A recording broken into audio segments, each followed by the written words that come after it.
2 minutes, 30 seconds remaining.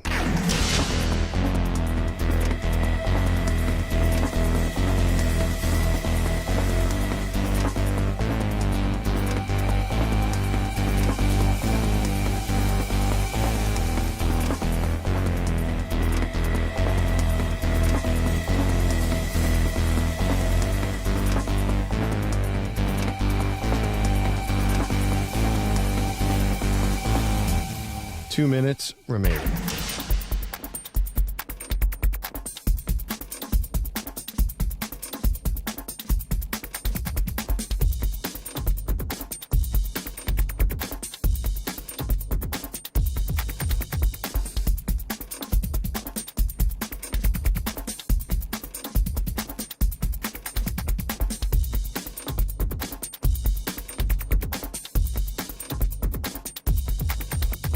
One minute, 30 seconds remaining.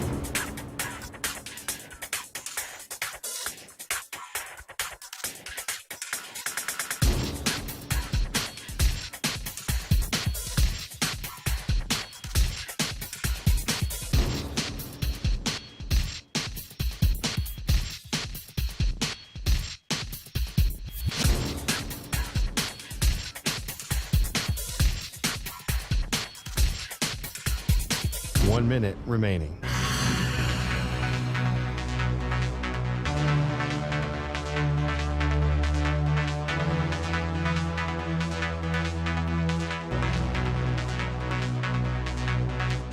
Forty-five seconds remaining.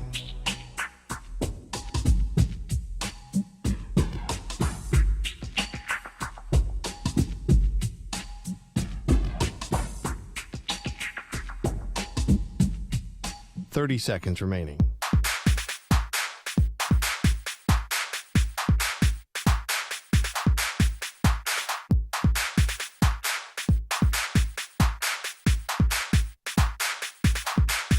Fifteen seconds.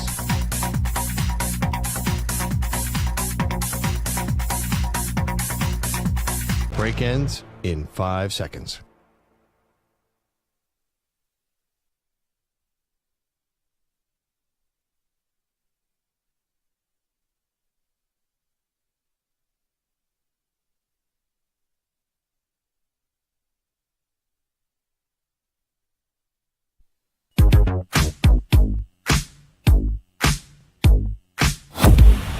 The idea about eating a bowl of Skyline chili, pie eating contest style with like your hands behind your back, that is just going to be an awful look. And that's going to live on the internet for the rest of our lives. Yeah, doesn't bother me at all. In fact, I'm kind of hoping I lose.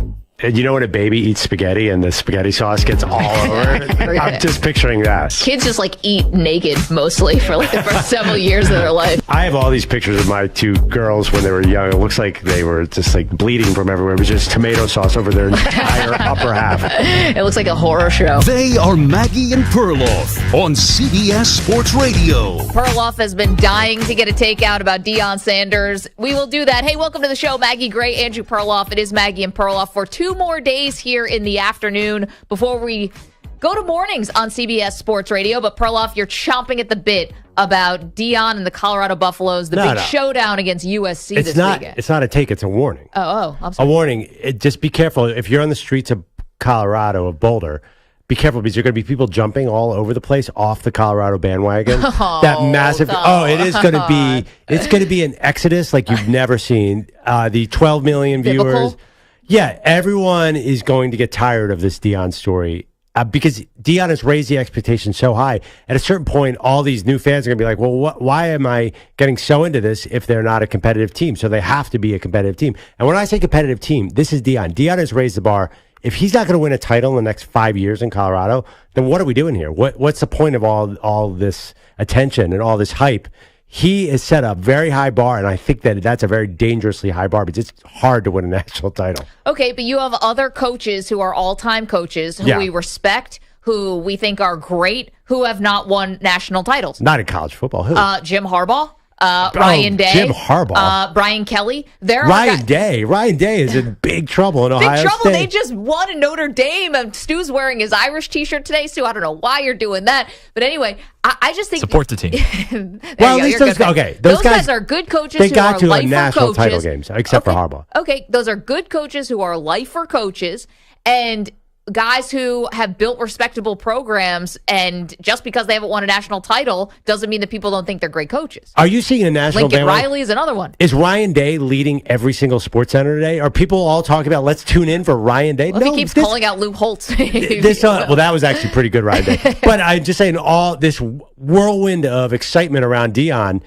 I think, unfortunately, it calls for a lot of success. The Fab Five in Michigan, they've been compared a lot to the Fab Five, a culture-changing program in the early 90s in Michigan. They made it to 2 national titles in the 2 years of the Fab Five's existence. So Deion has to have that kind of... And we still talk about them 30 years later. Okay, let me amend my take. Deion has to get to at least the Final Four.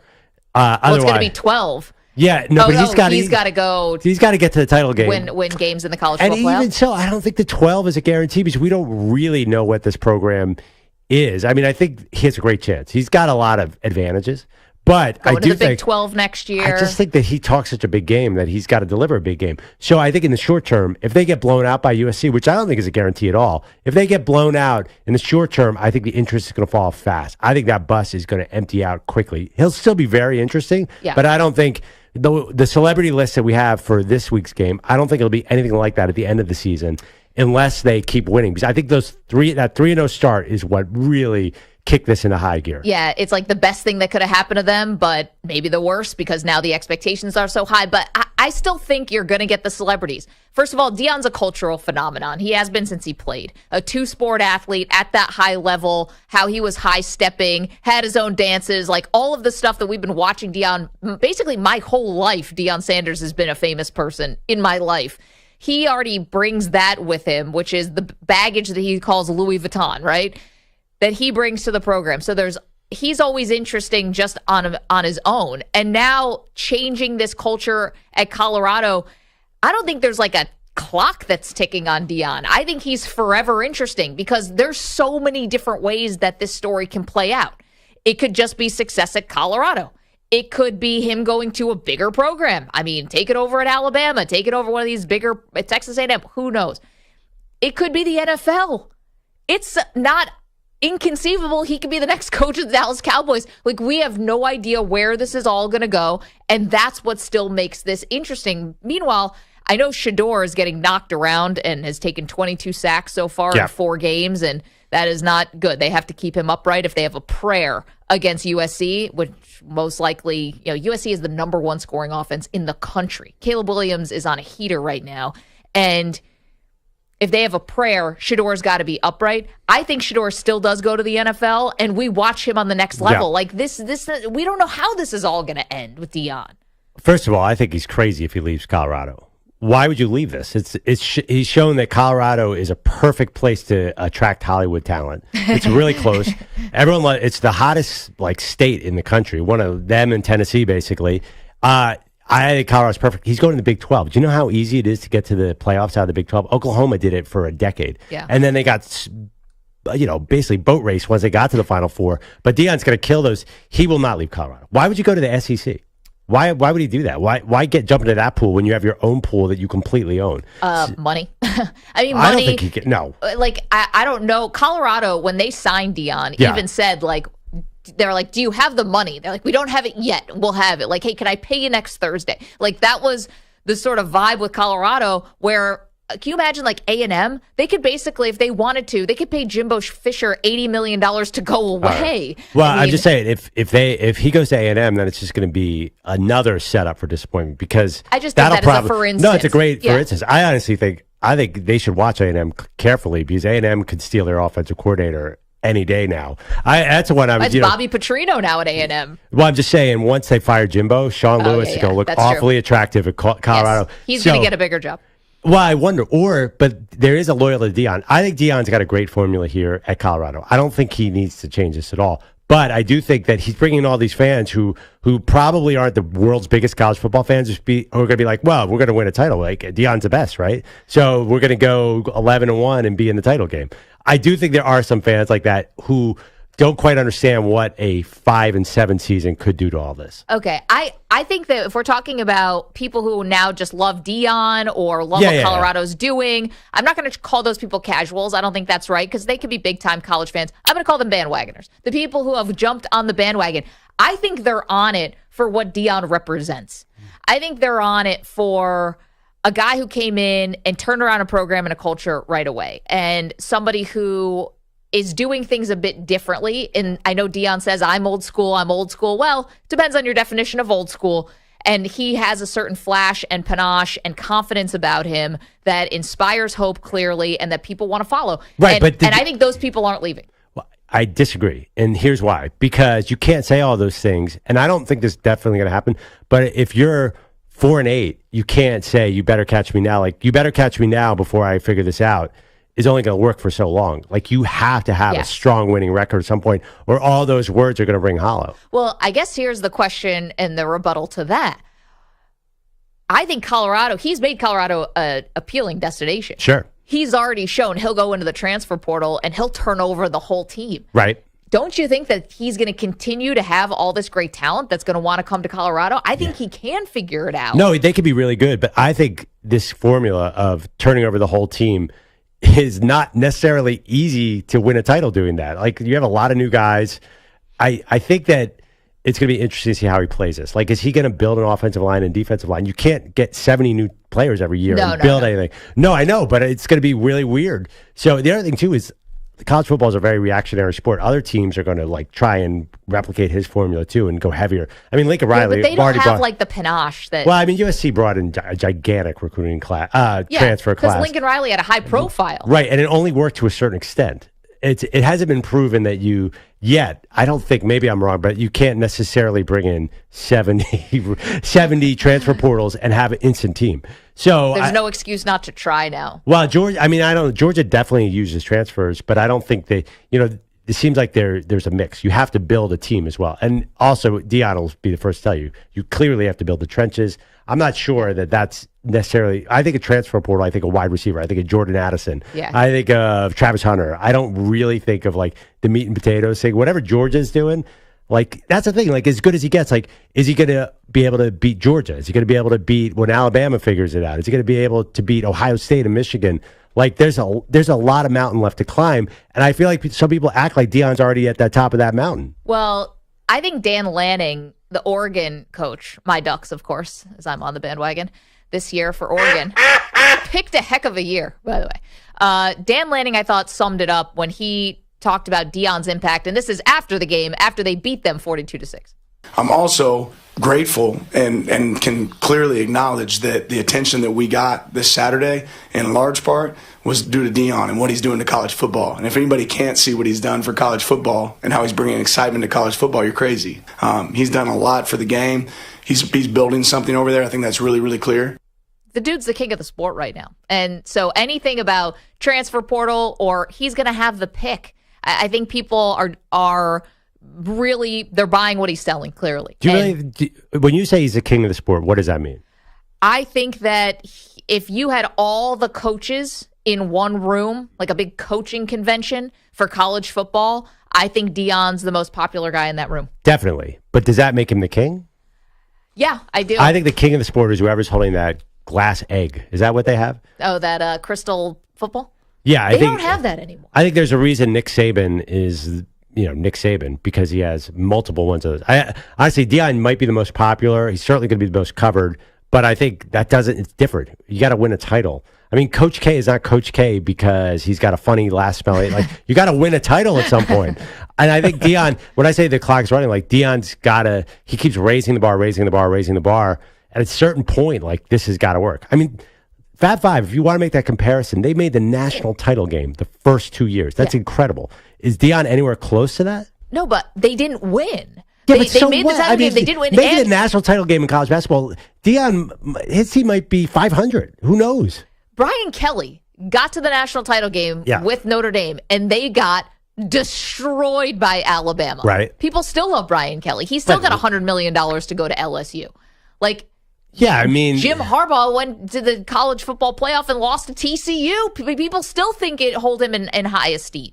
Jim Harbaugh had to take a pay cut in Michigan just within 2 years. 2 years ago. They're in high esteem, but I wouldn't say Brian Kelly is anywhere near what Deion is right now. No one's like, oh my God, I can't wait to see what Brian Kelly says. He next. was the flavor of the month last year, though. I mean, he was he was okay. It was the high profile guy who switched programs. You're the head coach of Notre Dame for over a decade. You are a huge deal. Everyone knows Brian Kelly's a good coach, but there's nothing in common with Brian Kelly's stature and what Deion Sanders is doing right now. Of course not, because Brian Kelly didn't play in the NFL and Major League Baseball. And yeah, I mean, I don't think there's a real comparison there. What Deion's doing is unparalleled in college football coaching. There's never been anything like this, and no one's ever come onto the scene like that. So yes, he's the most popular in the room, but at a certain point, he's got to be the winningest. Jerry Jones is the most popular owner. He hasn't won a Lombardi in 26 years. So I think that is, and at a certain point, people and he still has all the power. But people stop listening. Actually, that's a terrible analogy. You're proving my point on that one, right? But Deion talks like he's going to win it all. He really does. Do you believe that? He believes for sure that he's going to win it all. If he was sitting here right now, he would say, "Maggie, you're wrong. I have to win a title in 3 years, or I'm going to be disappointed in myself." He's got his eyes on the prize, and he's telling everybody about it. That's why he has to do it. I think is the poll question today: is the clock ticking on Deion to win a national title? Well, I think Maggie and Pearl. No, I think you have to be like, if Deion doesn't win a national title within 5 years, is he a success or a failure? There you go. Samter, you got that? All right. 855-212-4CBS, 855-212-4227. Yes, sir. Now, just to clarify, is this he has to win a national title within 5 years at Colorado or just in general? I think in general. I would go in general. I don't know why. I mean, I assume he'll be in Colorado at 5 years, but he may not be. He definitely will not be in Colorado. Colorado has a lot of advantages. You want to do extended show bet? What? 5-year show bet? Where would you leave? I thought the Wemby was extended enough. Why would he leave Colorado? This is like it's like a playground for him. It's perfect. Money. Money is why people do things like that. Honestly, I think he's bringing in so much money. I mean, I was watching Football Sunday. He was on 9 different commercials. I think he's turned this into a marketing goldmine. Yeah, but he's getting paid half of what Brian Kelly's getting paid. Now, but give it very little time. I mean, Brian Kelly's where at LSU. Why would LSU? I know their football brings in a lot, but Colorado, they couldn't find the money. I don't know. Finding $100 million, you really need to lean on the alumni and all of that. It's University of Colorado. What? It's a lot bigger than. I mean, it's huge. I know it's huge, but how deep are the pockets? Can they actually compare to a Texas A&M, to some of the richest programs in college football? I don't know that they can. 855-212-4CBS. 855-212-4227. All right, you're welcome to weigh in on Deion. We got a lot more to do today, of course. Massive game tonight for Jordan Love against the Detroit Lions. We've got that for you. Again, 855-212-4CBS. Maggie and Perloff with you on this beautiful Thursday afternoon. This show is sponsored in part by BetterHelp. Do you ever find that just as you're trying to fall asleep, your brain suddenly won't stop talking? Your thoughts start racing right before bed at other inopportune moments? It turns out one way to make those racing thoughts go away is to talk them through. Therapy gives you a place to do that, so you can get out of your negative thought cycles and find some mental and emotional peace. And Perloff, we've all been through some really unpredictable times over the past few years, and it's not a sign of weakness to ask for help. If you're thinking of starting therapy, give BetterHelp a try. It's entirely online. It's designed to be convenient and flexible and suited to your schedule. Just fill out a brief questionnaire to get matched with a licensed therapist, and you can switch therapists at any time for no additional charge. Get a break from your thoughts with BetterHelp. Visit BetterHelp.com/MNP today to get 10% off your first month. That's BetterHelp, HELP.com/MNP.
1 minute remaining.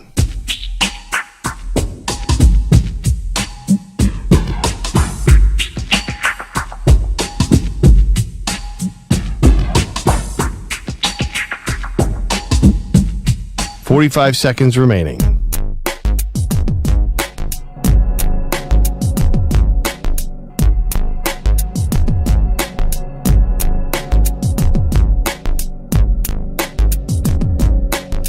Thirty seconds remaining.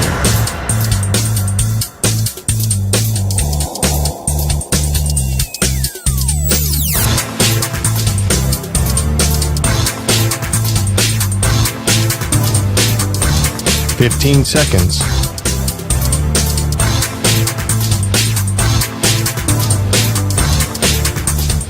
Break ends in 5 seconds.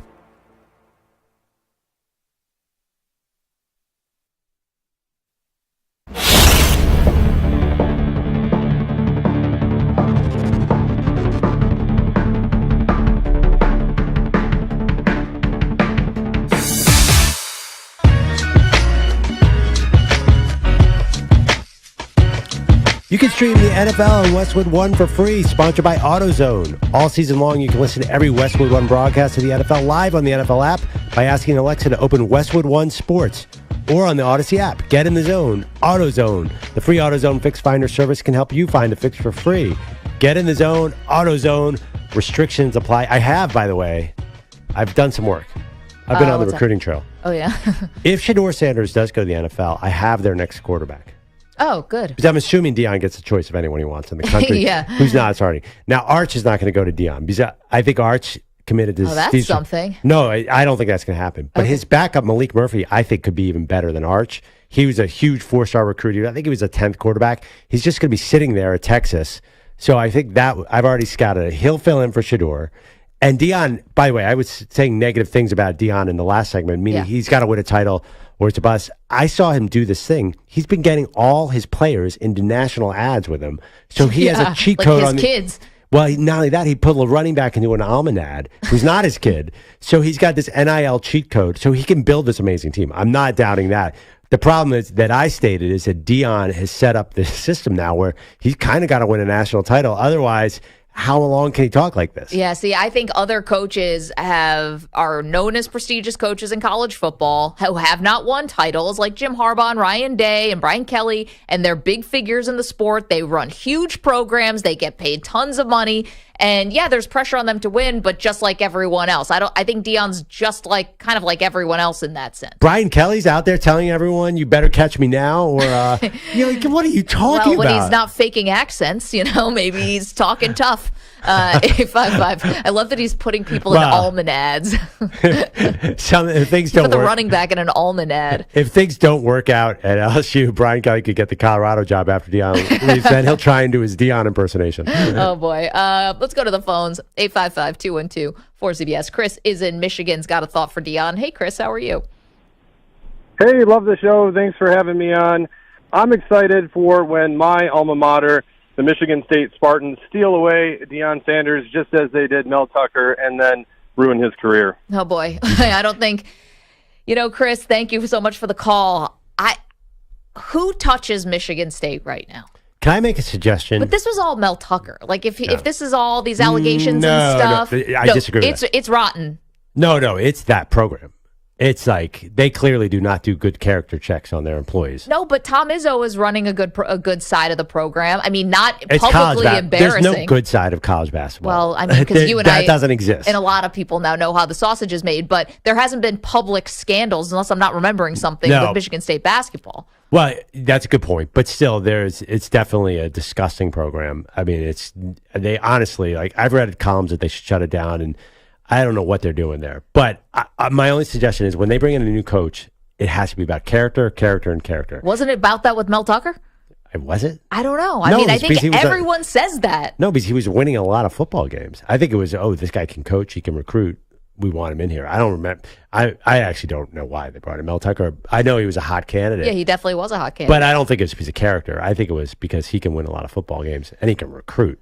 Yeah, and I think that's always going to be part of it. I mean, normally that's it. There's no other part. I'm saying they should pay attention to the other part here. And, Clearly. I was going to say bring in Tebow, but could even Tebow cleanse the I don't know. Michigan State? I don't think so. I don't want to bring in. Who is the one person in sports that you fully trust? It does not have any skeletons in the closet. Man, Tebow's a good one. Well, I don't know though. Tebow, who knows? We never know these. We never know people. You never know people. You never know people. That's why it's hard to do. There's got to be telling one you, way. the number one person I would have said this person is unassailable as far as their character, if you had asked me this 2 years ago, would have been Deshaun Watson. Yeah, Deshaun, exactly. Interviewed him twice, came away with the highest opinion of him possible, and look what's going on in his personal life. Who is the sports' most unassailable character? I mean, Warwick Dunn built all those homes. Can we say Peyton Manning, but he had some issues at Tennessee? Well, and also, like, there were some suspicious packages that may have arrived at his house addressed to his wife that had... Well, I was going to say the Walter Payton Man. It's called the Walter Payton Man of the Year, and then there's this book about Walter Payton and all the things that happened with him. Right. Is Travis Kelce up there? No. I mean, come on. He's fine. He's fine, but no. I'm talking about like who's like a man, a perpetual man of the year kind of. Like J.J. Watt. I'd be surprised if JJ had a lot of skeletons because he's been on camera every day since he entered the NFL. Like, where is he hiding them? You know who I feel like is a really genial person is like Jerome Bettis. Oh, the bus. Who doesn't love Bettis? Well, he just accused the Patriots of cheating. Yeah, who doesn't love that guy? I love him. Did you know he's from Detroit, by the way?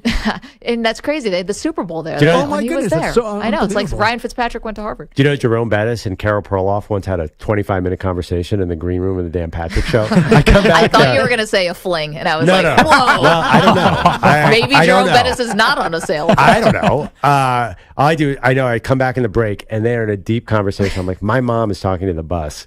He is the nicest man. But actually, that... Yeah. You know who is like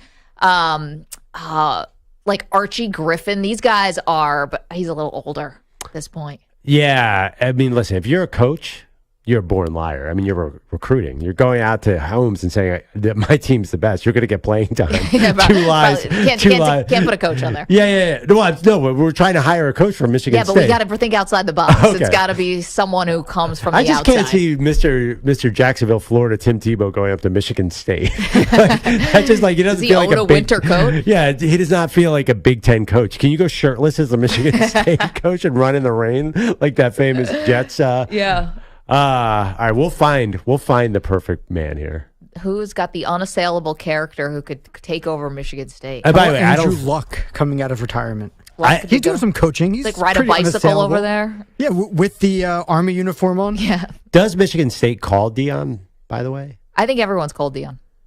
No, I know, but do they call him? Obviously, like literally right now. I bet they've back channeled to call Deion. I don't know. Are they really out looking for a new coach right now? And Deion, is that a program that can bring it? Hey, you got to make the phone call. Mel Tucker's in a 7-day period before we can fire him. You want to come here? I don't know if that's the perfect timing on that phone call. I mean, if you're really forward thinking, the moment that Brenda Tracy brings the allegation against Mel Tucker, which was December of 2022, I'm on the phone. Is there anything about Michigan State that leads you to believe they were forward thinking in that Absolutely situation? Absolutely not. No, they're not forward. They're not even good reacting. They were head in the sand thinking. They're like, this is nothing. Maybe anyway, whatever. I don't know what's going to happen. There's so many good. There are, we make fun, but there are so many good people in sports. I just am having trouble coming up with all of them right now. We're not talking about a good person. We're talking about somebody that we're so certain has no skeletons in their closet. And in the college sports world, it's hard. Because when you think of college football coaches, what do you think of? Scandal left, scandal right. Yeah. I mean, who's the good guy? It ain't Urban. No. Although Michigan State, if they could get Urban Meyer, I would say go for it. Think about with Urban Meyer, all the stuff that's out there. Imagine what's still hidden in the closet. Wait, what's that? I mean, I know about it. He was caught with another woman on camera. No, but I'm saying like all the stuff that happened at Florida and stuff like that. Imagine the things that we never heard about. Oh, yeah, but I don't blame Urban Meyer for all that. I mean, you're running a national. How do you think you make a national champion in college football? I watched a documentary on the 99 Florida State Seminoles, by the way. Bobby Bowden, one of the great coaches of all time. Met him a few times, very nice man. Yep. That team was so good, and that was built with so many characters. I'm like, oh my God, if these guys were good right now, they would be the front page news every day. I mean, they're getting arrested left and right. They're saying these unbelievable, that's where Deion came from. It's not a surprise. So college sports always has this flirt with danger aspect about it, I think. Yeah, but on the flip side, I think that the players are more polished than ever. I mean, not Yeah, all of I them, agree with not that. all of them. Obviously, there's major exceptions here with guys who are still behaving badly. But, I mean, some of them are, like, you and I got a chance to talk to Bijan Robinson a couple times. well, you would think you were talking to someone who's been playing in the NFL for 10 years. If you talk to Bryce Young, you think you're talking to the president of Apple or something. Yeah, right. People call him the CEO. He's incredibly charming. But I think all these young athletes have, they grow up on Instagram and everything. They're just so polished at this point. Caleb Williams playing this weekend against Colorado. Shador. I mean, they can stand up in front of any crowd. They look like they've been in the media, been talking in the media for 2 decades, and they're 19 years old. Yeah. Unbelievable. I should mention, I do want to do this early on in the show. Today will be the last afternoon advice duck. So if you do have questions that you want to get in for the duck will be in the house. Is the duck an early riser? The duck will be moving to mornings along with Perloff and I starting on Monday. So we'll hit that audience with why am I wearing a duck suit? But anyway, we're going to continue on the duck. On a related note, we will be eating Peking duck. That will be tomorrow. Are you going to be wearing the duck costume while you eat the Peking duck? I think that's cannibalism, abhorrent. Like I think is that in poor taste? Are you worried about the duck community? I am. Everyone's got a community now, and they will come after you if you wrong them. Like, is there a duck community? Not ducks community, duck community. No, there's got to be people who are all about ducks and saving ducks, not just like PETA. I mean, I know Jim Irsay is all about the whales, but I don't know if there's like a Save the Ducks organization. I guarantee they'll come out of the woodwork. They'll have a website, a foundation. There'll be a 501c3 whatever charity. There's duck people out there. There is a store called Save the Duck USA. We Boom. respect animals. There you go. I don't need those people on my butt. You know? They have like puffer coats. As one does. I know. I'm the president of that organization. Thank you for giving us some publicity. 855-212-4CBS, 855-212-4227. Coming up, this is a real treat. Anytime you get to talk to a Hall of Fame broadcaster, we take that opportunity. Jim Lampley has done it all. He has done boxing. He has done 12 Olympic Games, NFL, Indy 500, Wimbledon. I'm forgetting things. That's how much he's done. He's the soundtrack of boxing in this country and so much more. We get a chance to pick his brain coming up next. If you want to watch youtube.com/CBS Sports Radio, we get to that after this CBS Sports Update. Here is Emmanuel Berbari. CBS Sports Radio.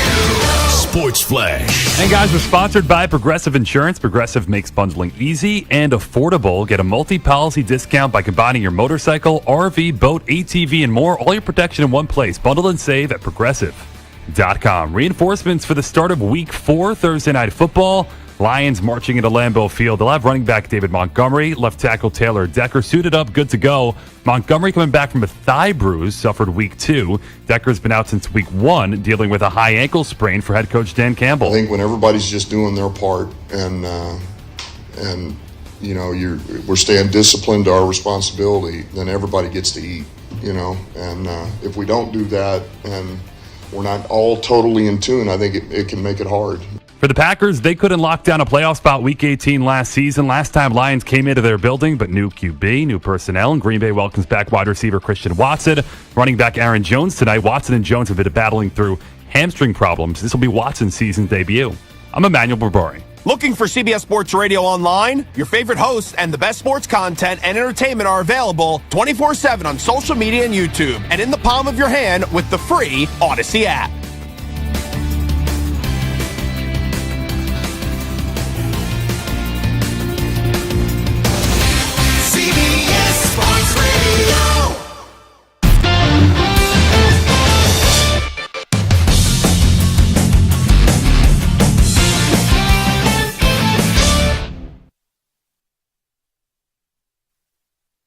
You're in a 5-minute break.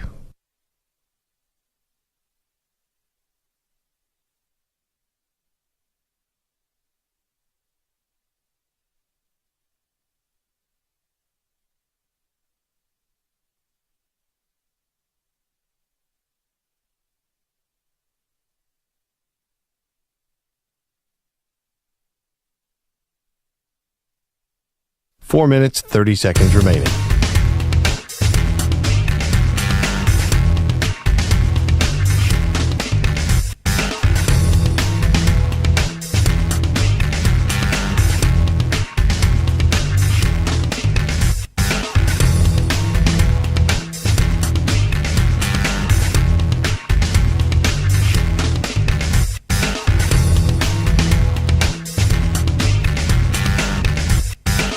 Four minutes remaining.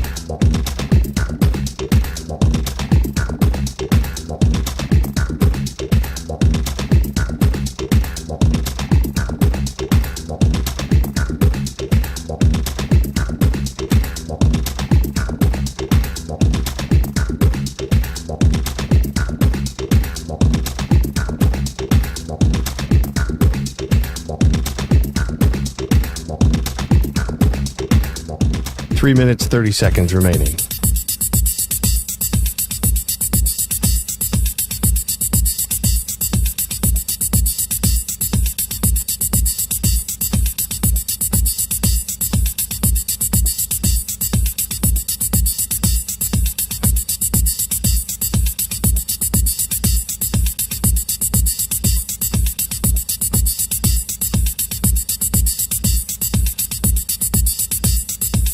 Three minutes remaining.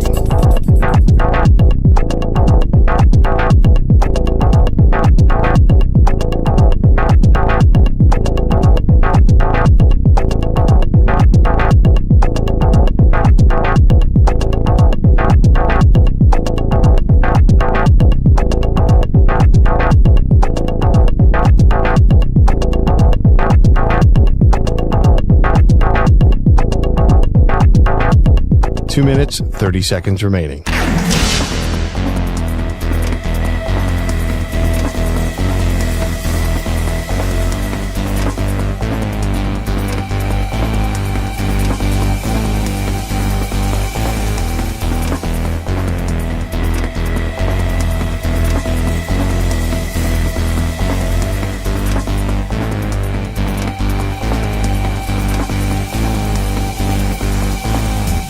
Two minutes remaining.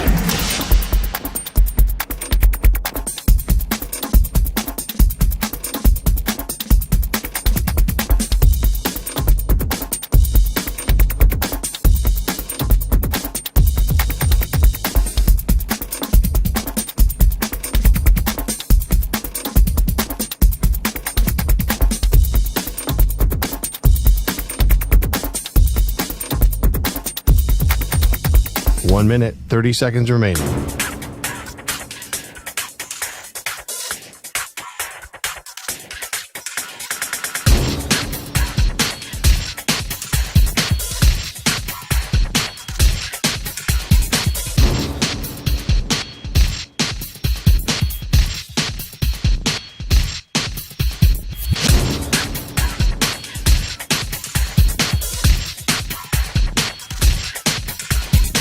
One minute remaining.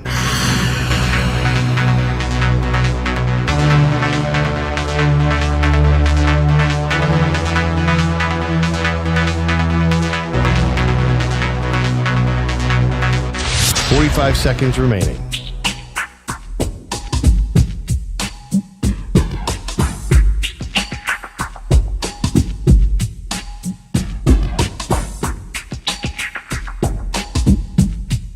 Thirty seconds remaining.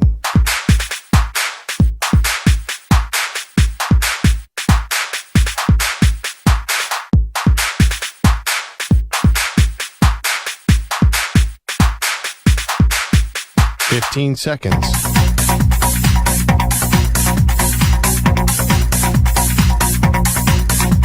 Break ends in 5 seconds.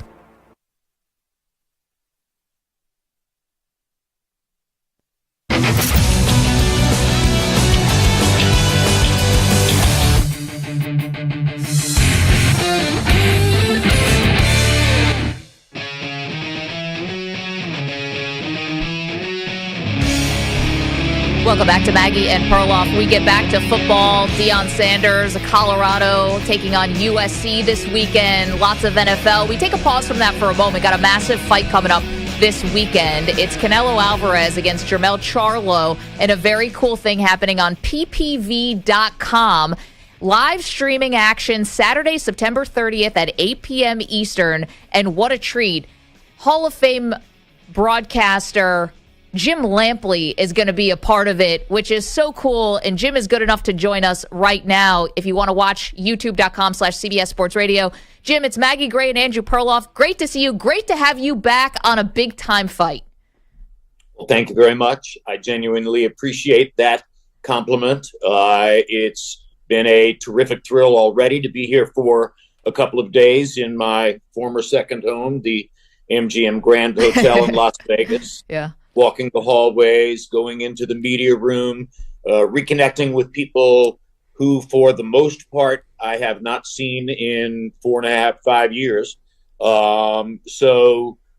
Somewhat sentimental, stimulating, exciting. I've been in Chapel Hill, North Carolina, taught for 5 semesters in the communications department at UNC. I'm there amid the serenity of the pines and the other trees, etc. So to come back to Vegas and to be here amid the bustling energy of this scene, getting ready for a big fight, walked out onto the Strip the other night just to go out and experience it. And I'm old enough to say, with some credibility, it was like an acid trip. Back in this truly hallucinogenic environment. So looking forward to Saturday night. It's like Hunter Thompson. It sounds like, that experience. We'll get Aaron Rodgers on the line for you, Jim. What did you miss the most in 4.5 years? What part of calling these big fights did you really miss? The fighters. The fighters as human beings. The fighters as exemplars of their unique lives and their uniquely challenging pursuit. The level of emotional control and thought control it takes for fighters to do what they do and do it at the highest possible level over the course of these remarkably long and challenging careers. So I've missed having the chance just to sit and talk with fighters and hear from them. This afternoon, I'm going to get a 10-minute period with Canelo and a 10-minute period with Jermell, and I'm very excited at the prospect of getting a chance to talk with both of them. ppv.com this Saturday, September 30th at 8 p.m. Eastern. It's the live stream where Jim is going to be there co-hosting the viewer chat in real time. It's exclusively for the ppv.com viewers. It's so cool to be providing that kind of commentary and to have Jim Lampley with boxing. It's like better than peanut butter and jelly. It just goes together. And, Jim, you've been like the soundtrack of so many boxers' careers, and we could go through that. But there's so much more to your broadcasting career. You did the NFL. You did college football. You've done how many Olympic Games? Like 12, 14 Olympic Games. Here's a question, because Perloff and I talk so much football on this show. Do you ever wish that you stayed with football? No.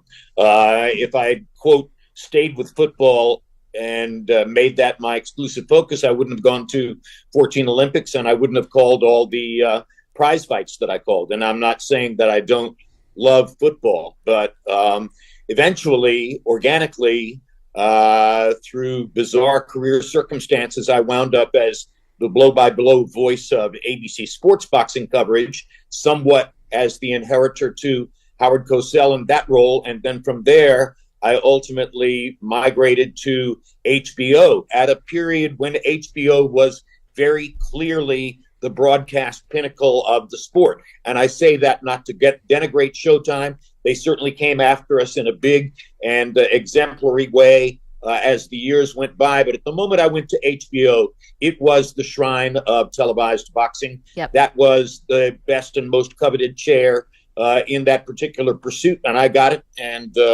And that was really thrilling, because if you go back to 1955, when I was 6 years old, and my mother first sat me down in front of a television set to watch a sports event, that sports event was Sugar Ray Robinson versus Bobo Olson, their second fight for the middleweight championship of the world. So boxing was my birthplace as a sports fan, and boxing will be my final resting place, and that's entirely logical. I mean, I don't think anyone would argue boxing is not exactly in the same place in the sports world as it was, say, 40 years ago. But what would you say is, in your experience as a boxing fan, what was the height, the biggest moment where boxing, which fighter really took the national attention the most? Ever since you saw that first fight with Sugar Ray Robinson, sounds like you were hooked. What was sort of like the peak moment nationally for some people who might be too young to remember that? Well, of course, the bittersweet element of this is that it's about the fall of an icon rather than the elevation of an icon. But the very first fight I ever called as a broadcaster was Mike Tyson versus Jesse Ferguson in upstate New York in 1987. I was assigned to boxing by a newly installed incoming president of ABC Sports, whose first instinct about our division was, who is Jim Lampley and how do I get rid of him? And he was looking for a way to make me extremely uncomfortable and to get me to walk away from my contract. Of course, he didn't know that the first thing my mother had assigned me to see was Sugar Ray Robinson versus Bobo Olson. He didn't know that Cassius Clay, ultimately Muhammad Ali, was my ultimate, most iconic, most emotional childhood hero. He knew none of that. You know, he just saw me as a guy that that he didn't want on his air. He didn't know that the division had just signed a look-see, get-to-know-you contract with a 19-year-old heavyweight from upstate New York who was about to become the biggest thing in the global media culture. So all those things came together kind of poetically for me. It couldn't have drawn it up, and it happened. And so, no, I never said to myself, gee, I wish that I had focused on football, or I wish that I had somehow gotten past Bob Coxis to be the primetime host at NBC instead of the daytime and late night hosts and things like that. Never said that. Boxing was my destiny, and boxing was the right destiny, and boxing moved my heart more than other sports. So I wound up in exactly the right place. And Jim Lampley is going to be part of ppv.com. They're live streaming all the action Saturday, September 30th at 8 p.m. Eastern. And that's where you can find Jim. I mean, you mentioned about Tyson. I said, Jim, you're the soundtrack for so many fighters' careers. I mean, Tyson, and we could go to Oscar de la Hoya and Lennox Lewis, and I could keep going on and on. I mean, these are boxers and these were big personalities. What was the most surreal moment you've had broadcasting a fight? The moment that maybe didn't take you out of your element, but a moment you're like, I can't believe I'm watching this, I'm narrating this for an audience of millions. Well, if you're talking about surreal, that of course would be the moment when a guy in a man-made helicopter type contraption landed on the ring apron in Las Vegas behind Caesar's Palace the night of the second fight between Riddick Bowe and Evander Holyfield. But if it's pure boxing related, surely you can guess that it was that moment in an almost completely silent 34,000 person crowd in an arena in Tokyo, Japan, when Buster Douglas, as a 42-1 betting underdog, after a fight which he has controlled and dominated all the way, throws the 4-punch combination that drops Mike Tyson on his back and brings an end to all of the mythification of Tyson. And I'm sitting at ringside with Ray Leonard and Larry Merchant. Can remember it like it was yesterday. And as the count is reaching 7, 8, 9, 10, my thought is, what am I going to say? What can I possibly say that won't damage this amazing moment of drama which has taken place? Do I just remain silent and let it play out, or is there something to say? And at that time, I lived in Hollywood, so thank you for the opportunity to name drop. At that time, I was developing and building a great friendship with the most meaningful movie actor of my generation, Jack Nicholson. And not too terribly long before that, on a golf course, I had asked Jack, when you're getting ready to shoot the fulcrum scene, the moment that really changes the way people feel about the movie, what is it you're trying to keep in your mind as a mantra for that? And he said, Lamp, ever since the first moment of acting school, it's always been the same thought: don't overact. So Tyson's there on the canvas. I'm headed toward that moment. I hear Jack in my head, don't overact. And therefore the call is Mike Tyson has been knocked out. Pretty much in that tone, pretty much in that voice is still mine. And I you don't ever want to say something was perfect, but it was perfect in its understatedness. And it particularly in that arena where 34,000 people were behaving as though it was the Ryder Cup. I needed to be something other than American sportscaster hysterical at that moment, and I achieved it. So I'm proud of that one. I'm proud of other calls as well, but you said surreal. That was a surreal scene and a surreal outcome, and it happened. We're talking about history and legacy here. We're talking to Jim Lampley. Tell us what's at stake for Canelo Alvarez and where, when you think about his, I know he has more boxing ahead, starting this weekend, but when you think about his legacy, what's distinctive about Canelo to you? Legacy is the right word, because what's distinctive is the effective, long-term, fight-to-fight, moment-to-moment management of his career. Fighters do that from the inside out. We all have been brought up by boxing movies and boxing lore to believe that managers and trainers have enormous influence over the fighters.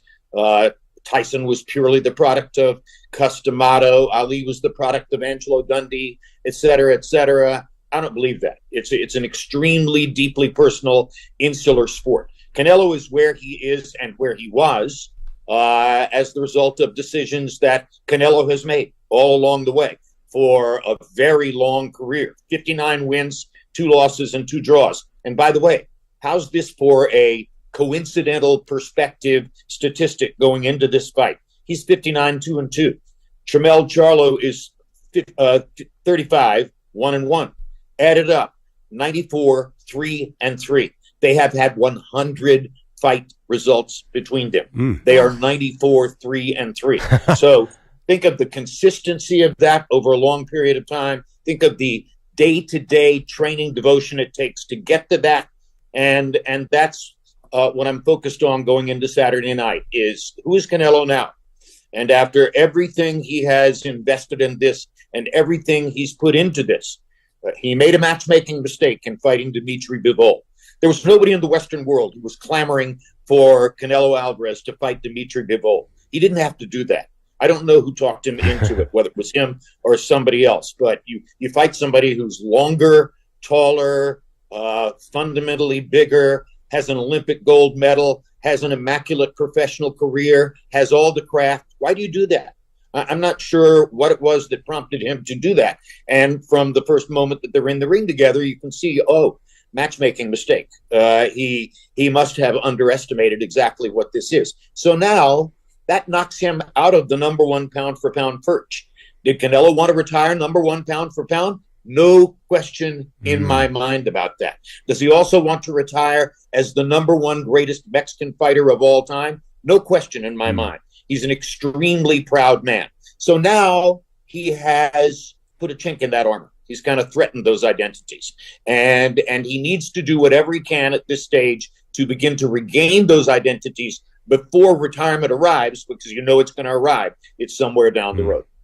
Jim, can't tell you how much we appreciate this. Thank you so much for the great stories, and we can't wait for this ppv.com. Very cool. Live streaming all the action Saturday, September 30th, 8 p.m. Eastern. This is the big Canelo Alvarez, Tramel Charlo fight. The fact that Jim Lampley is a part of it is great for us boxing fans. So thank you, Jim. Thank you to both of you. I really enjoyed this. Appreciate that. Thank you, Jim. All right, that's the one and only Jim Lampley. I mean, Jim talking about sitting down at a party, when he's a child and watching this, boxing match, they've changed his life. He's that for a lot of people who were watching Tyson and Buster Douglas, and he put it so perfectly. And Jim used to have the great, they're fighting in a phone booth was always like when those are like my favorite Lampleyisms, Oh, unbelievable. Just the coincidence of sort of his boss didn't really want him to do boxing, and he just accidentally put him on this kid in upstate New York who was probably going to go nowhere. That is unbelievable. I used to love Harold Letterman, would be like the scoring everything. Yeah, all right, Jim, I've got it, 10-8. Yeah. so great. Yeah, no, I think it's funny about boxing. you might not follow day to day, but it's like imprinted on your sports memories, like all of us. Definitely. All right, we get back to football in just a moment. The one thing that no one is talking about when it comes to both Deion Sanders at Colorado, and there's an NFL tie-in as well. We do all of that next. Don't move. Maggie and Perloff on CBS Sports Radio.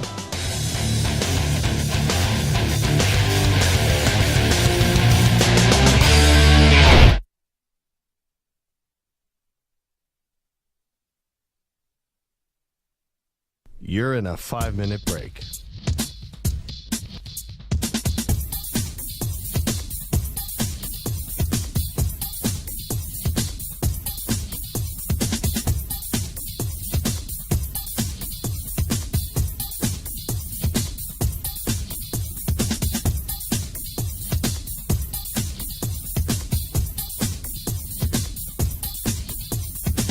Four minutes, 30 seconds remaining.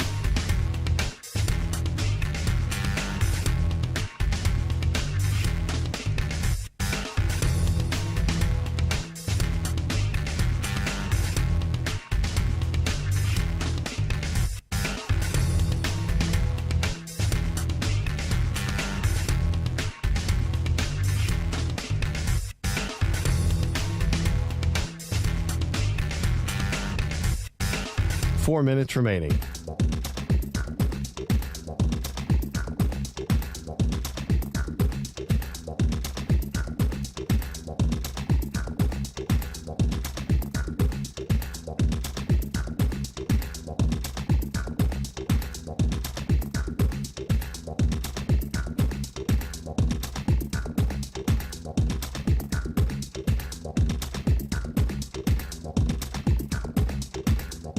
Three minutes, 30 seconds remaining.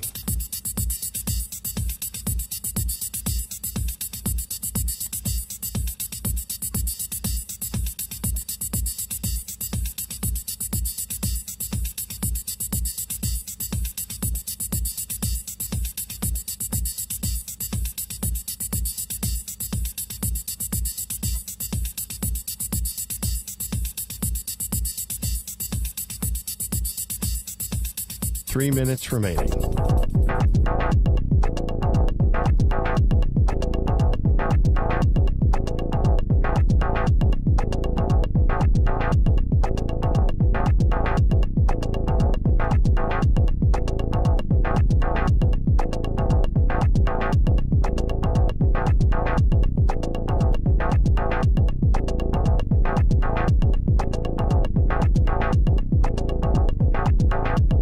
Two minutes, 30 seconds remaining.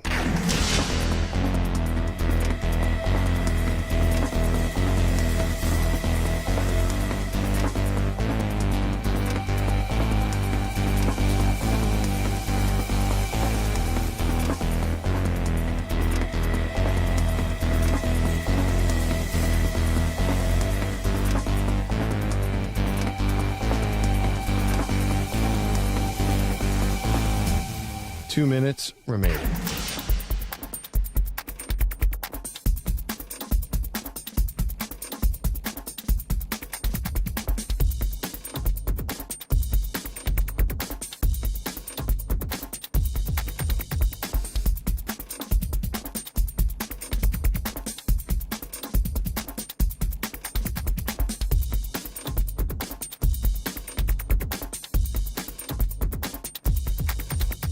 One minute, 30 seconds remaining.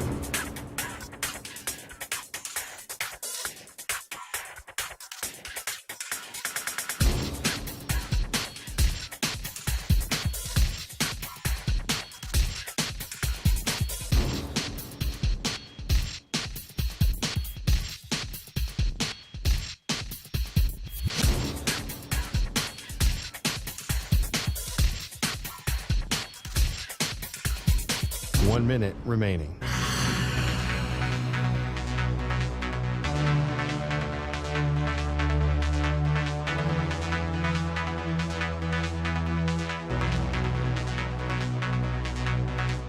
Forty-five seconds remaining.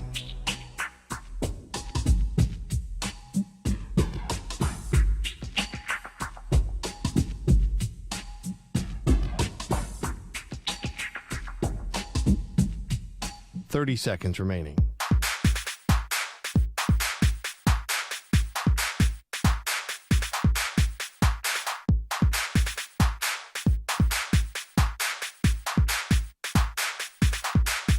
Fifteen seconds.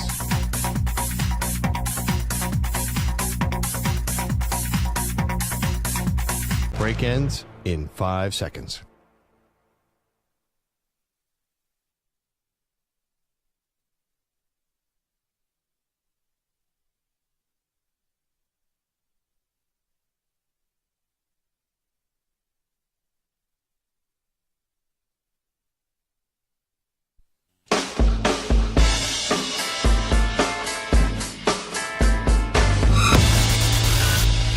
We need a reset for Maggie. We desperately need something. Laura said it's okay, Maggie. It will all be okay. You don't know that, Laura. Yeah. I love you, but you don't know that. You know Maggie's got off the deep end when she's yelling at the Guido.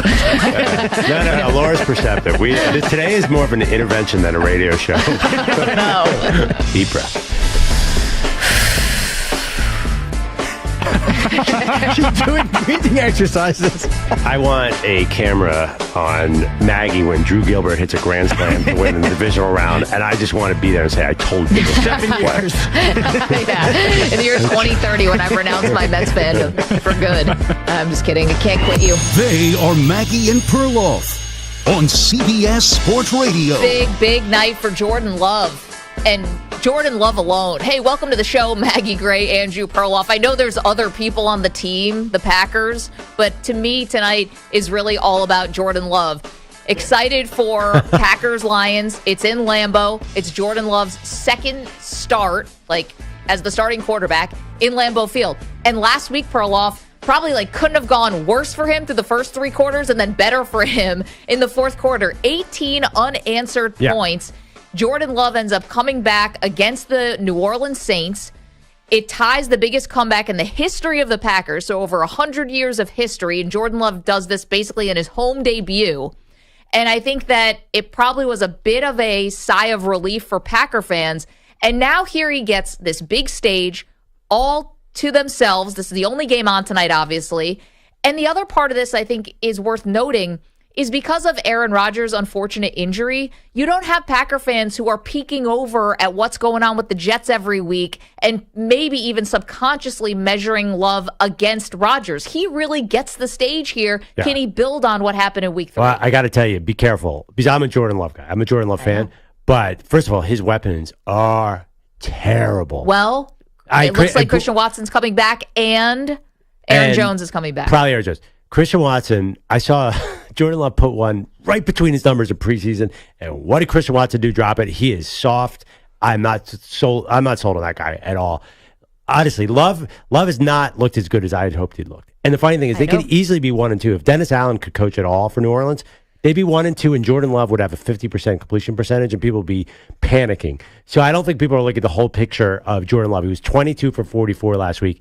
This offense is definitely a work in progress. And I think this expectation, you mentioned Aaron Rodgers. You're not saying this, but I think people are like, Brett Favre won 3 MVPs. Aaron Rodgers won 4. Jordan Love's going to be an MVP type quarterback. We shouldn't be talking about that for him. We should be talking about him. He's a young quarterback trying to learn in the NFL. Trust me, he's not there yet. He's a lot greener than I think people think. He's good.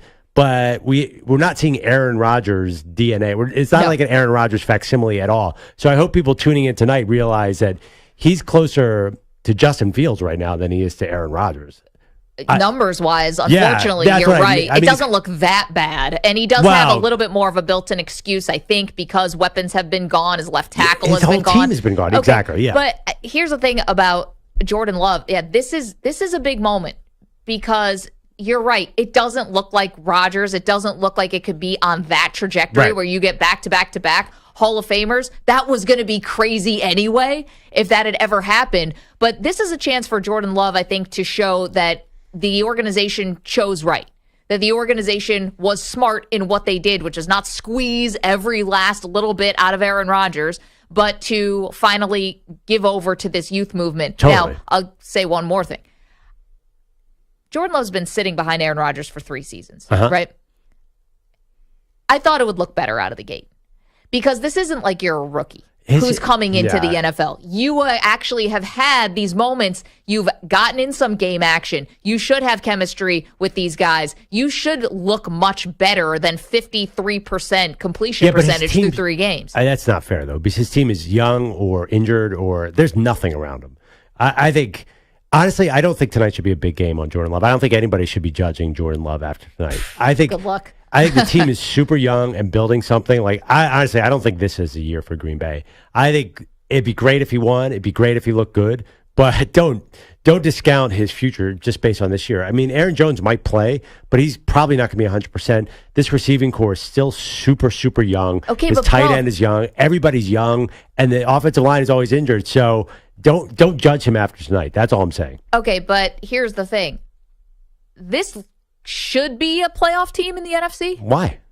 Why should they be? Look at their defense. Look at Rashawn Gary and what he did. You kidding me? That defense has had Aaron Rodgers for 5 years and won nothing. I know. It's about time, though, that this was going to be, the defense was going to be like more of the identity of the team. Defense, the run game. Do we think LaFleur is a good coach? I mean, I thought he coached a pretty good game in the fourth quarter, was pretty smart with some of the calls he was making as part of that comeback. Now, did they get very lucky that Derek Carr got knocked out of the game by Rashawn Gary, and then basically in the next 2 series or whatever, they get 2 massive pass interference calls that really help set up the touchdown? 2 different. I mean, look at his targets. Even without Watson, like, they have basically Romeo Doubs is a kid, Jaden Reed is a kid, Luke Musgrave's a kid. I mean, this is a young team, and I think in the past we would look at a team and say, "Wow, they're really young. Let's let them build into something." Since it's the Packers, since it's Green Bay, since it's Lambeau, we expect them to be this special team. I think it's because Jordan Love's been sitting there. Yeah, I totally see what you're saying, but I don't think you can judge him on that until he sort of gets a really good team around him. Okay. I mean, Aaron wanted out of that roster badly. He's like, I don't want to be here. Well, that's because, according to Aaron, the Jets came in and beat them, and he was like, oh boy, that's a defense that I would like to play with, whatever. So here's the thing, though. We judge other quarterbacks after their 3rd year. We judge them if they don't make a jump, especially first rounders.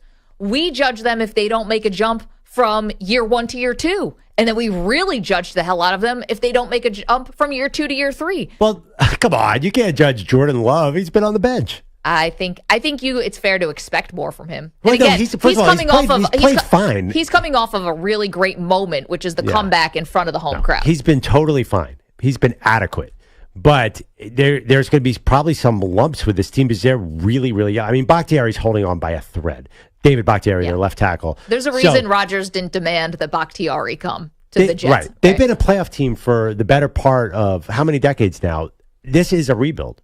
So that's what I'm saying. Jordan Love has a rebuild around him. So I think to judge him based on his helmet and the fact that he's basically following up from Rodgers and Favre is unfair. Like, this is a rebuilding team. I'm not judging him because I think he should be Rodgers or Favre. Yeah. I'm judging that you got to sit behind. You get something that I know was probably looked at by him as a negative, which is, oh my God, I'm buried on the depth chart behind a Hall of Famer. But in some ways, it's like a blessing in disguise because we see guys get thrown into NFL action as rookies and they're so not ready. And it can derail their careers. And he's at the total opposite. He gets all this time to sit there and be seasoned. And I don't know. Forgive me for not thinking it should look a little better.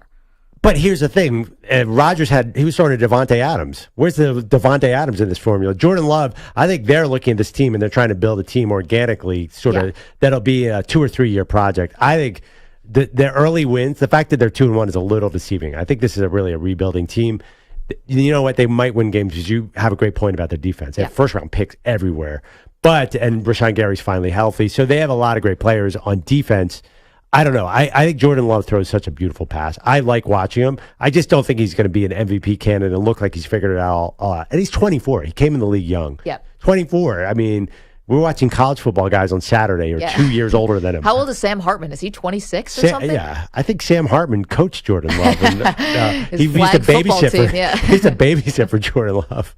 No, Hartman's 24 too. On a separate note, I did see a picture today that Bo Nix at Auburn played against Justin Herbert at Oregon. Oh yeah, we talked about that the other day. It's so ridiculous to me. Yeah, and Herbert's in his 4th year. Yes, and that was the exact example that I used when I said this is why I don't believe people when they say Caleb Williams or Shedeur Sanders or whoever is going to forego the NFL to go back to college because of NIL. Justin Herbert started the clock on his NFL career and now is making $200 million. Wait. But that, I actually was thinking about you saying that. Yeah. Only 40 to 50% of the top 10 picks get that deal. Yeah, but you don't think that Caleb Williams is a guy who thinks he's going to get that? He might think he is, but listen, you don't think Zach Wilson and Trey Lance and Justin Fields and Mac Jones, the last big draft, 4 out of the 5 guys are not going to get that second contract. Shedeur Sanders and Caleb Williams are going to make $12 million next year compared to say they're the number 5 pick. That's like $6 million. It's a totally different game now. It's a different math, but nothing is going to compare. No NIL is going to compare to the second NFL contract. How many guys get that contract? Only 9 or 10 in the league. I don't know. For the most part, I feel like teams are kind of giving them out at like a 50% clip because, for every... Kyler Murray's and Carson Wentz's and guys who get these big paydays, even though they turn out to not be great. Well, book's still out on Kyler Murray. Jury's still out. But for Carson Wentz, he ended up getting paid. Yeah, that's true. But Carson Wentz kind of had 2 or 3 MVP-like years. He had some big-time success where, I don't know, it's not that easy. I was just thinking, I was thinking about your take. I'm like, you know what? Shedeur Sanders, he might go number 7 to some terrible team. He might go to the Bears. There's no second contract when that team drafts you. Well, the Bears would be a different story. Yes, Sam. So just real quick, back to Jordan Love, and you guys obviously brought up the comparison between him and Aaron Rodgers, but a good barometer would be, what did Rodgers do in his first year after backing up Brett Favre for 3 years? So you kind of have a similar expectation for Jordan Love. Rodgers was the 24th pick. Love was the 26th pick. They both sat for 3 years behind Hall of Fame quarterbacks. Aaron Rodgers' first year, 6-10, but 28 touchdowns to 13 picks. Now, right now, we don't know what the record's going to be, but Love has 7 touchdowns and 1 pick. The big difference is he's completing 53% of his passes, but as of right now, he seems like he's on a similar trajectory with that first year with Aaron Rodgers. Yeah, he gets an extra game, too, don't forget. Yeah, so at the end of the day, how much is the expectation really going to be for Jordan Love? If he has a nice, year with touchdowns versus picks and they go, 500 or so, or maybe if they're even above 500, has he surpassed what Aaron Rodgers did in his first year in Green Bay? Or is there even more or less hope for Jordan Love after that? Okay, but it's a great comparison, but I think you also have to zoom out a little bit. Look at what's going on with the NFC North. You got the Vikings sitting there 0-3. You've got the Bears. Does dumpster fire even begin to describe what's going on in Chicago? That's kind to be calling that a total outright failure so far. And then you're looking at the Lions, who've really been a mixed bag. And I realize this because I've been betting on the Lions a little too much. They really have, awesome way to start off the season. You beat the Chiefs in Arrowhead, amazing. Then they lose the next game to Seattle in overtime. Then they rebound with a good defensive performance against Atlanta. It's just been a lot.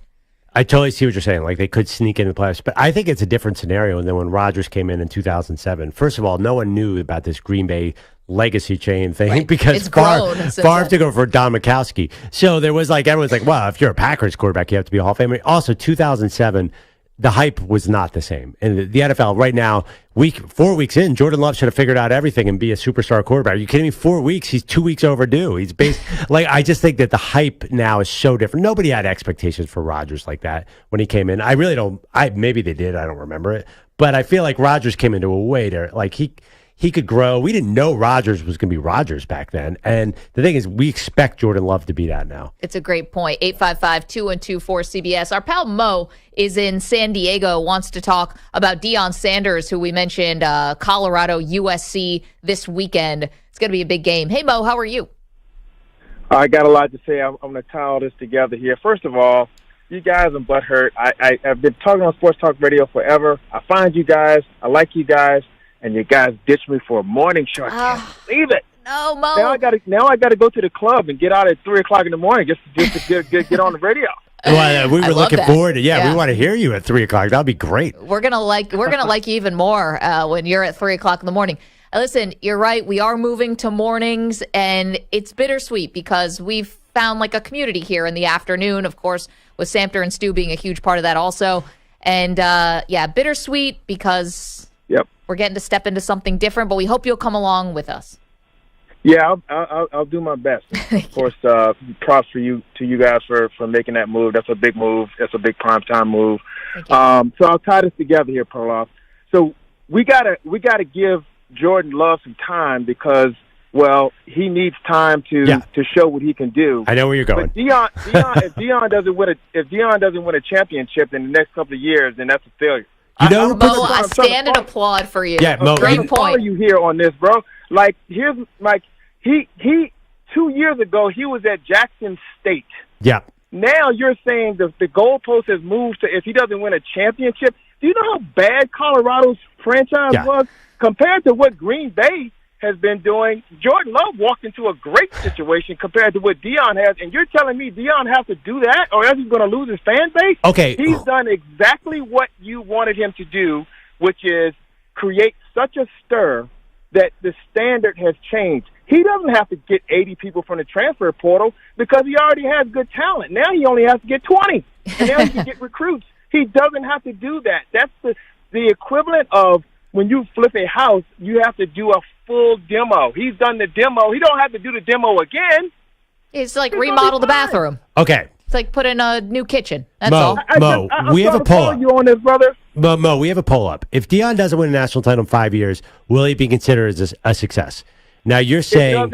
Here's the thing. Yeah. While you're saying whether or not he's a success or not, he's already done it. That's what I said. But guess how Deion would vote? Mo, where would Deion vote on this poll? He's playing the chess while we're playing checkers. You're making a standard for him that most coaches wouldn't even dream about being able to get. Most coaches trying to hang on to their job. Yeah, but you know who would vote with me? Jackson State to now the standard is a championship. That's incredible. You know who would agree with me? Deion Sanders. 100% he would be. Perloff, you're right. It's a championship or bust. And I know as a fact. And in fact, he's basically saying that. He took over 1-11 Colorado. And he's thinking about one thing, and that's a championship. He does not care about an 8-3 season at all. You're absolutely correct. Here's a guy who would be a starter if there was a starter for the Hall of Fame. Of course, that's his standard. But the point is the distance travel. You know, Michael Irvin talks about the distance travel.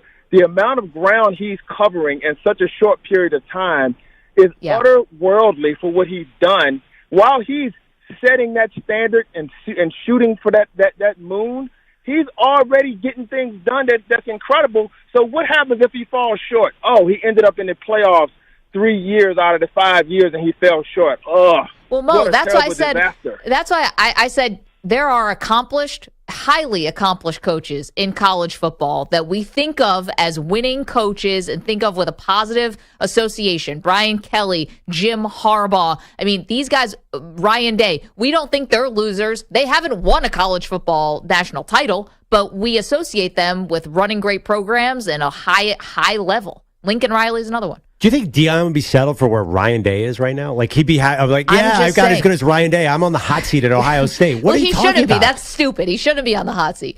I don't know why he's going after Lou Holtz. I don't know what that's all about, but we may never know. Mo, thank you so much, and we hope that we'll hear you in the mornings. I mean, listen, I think Mo could make a coherent point getting out of the club at 3:30 a.m. I'll even go a step further. I think Deion would be depressed if he didn't win a title. Because Deion the guy has had nothing but success his whole life. I think he is going to have and by the way, I think he can build a team that can compete for this. I think that's very much going to be what his goal is. And knowing Deion, the guy won at every level. Actually won big time in the NFL. I think if he doesn't win a title, I'll bet he's going to say, this is really killing me. I think the story could go any way with Deion. We don't know. It could be Colorado for the next 5 years. I doubt that. It could be moving on to a bigger program. Maybe it could be the NFL. He's always said no about the NFL, but you never know. You have a change of heart. This thing could go any which way. I don't think it has to be within 5 years. If he doesn't win a title, it's like, oh man, Deion didn't deliver. Like, I agree with Mo, and that was my point. He's already delivered to me. 855-212-4CBS, 855-212-4227. Yes, we are moving to mornings. Yeah. That's the other takeaway. Yeah, definitely. Delivered what? A 3-0, a win over Colorado State in overtime? That's what he delivered? It was thrilling. Yeah, it was 2 a.m. Get out of here. From what I heard. 855-212-4CBS. We see you guys on the phones. We're going to get back to you in just a moment. The last advice duck of the afternoons happens today. Get your questions in. Hashtag Advice Duck on Twitter at Maggie and Pearl. You can leave any advice questions in the chat. YouTube.com/CBS Sports Radio. Of course, our incredible CBS Sports Radio affiliates. You can call in with your questions as well. Don't move. More Maggie and Perloff straight ahead. You're in a 5-minute break.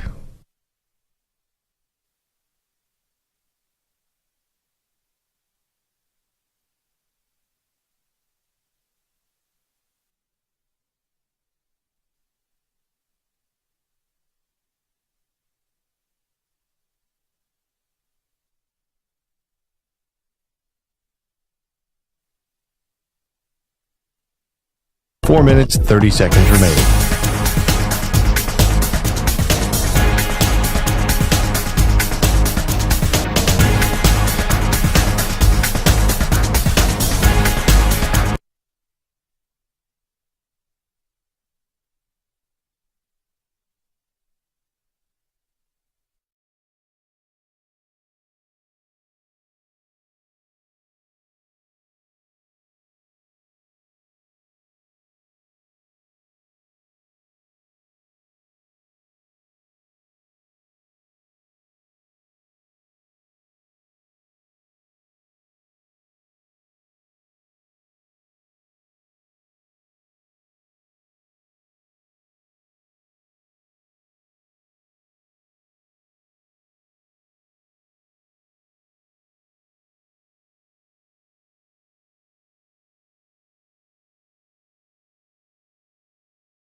Two minutes remaining.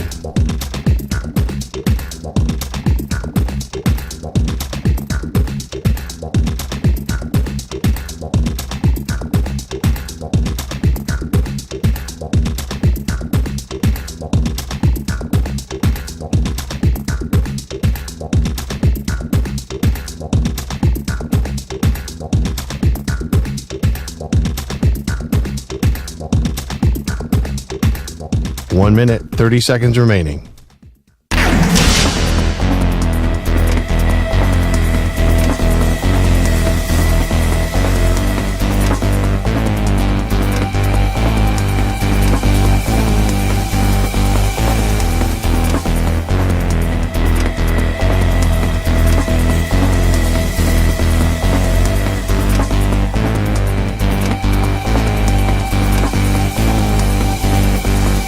One minute remaining.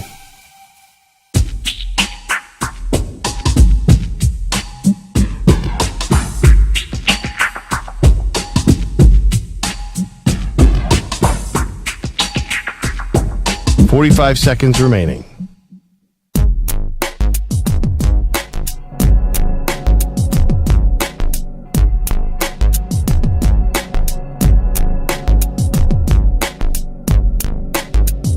Thirty seconds remaining.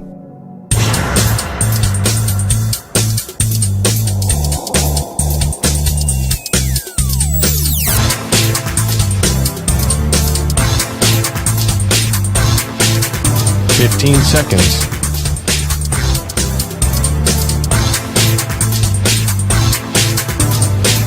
Break ends in 5 seconds.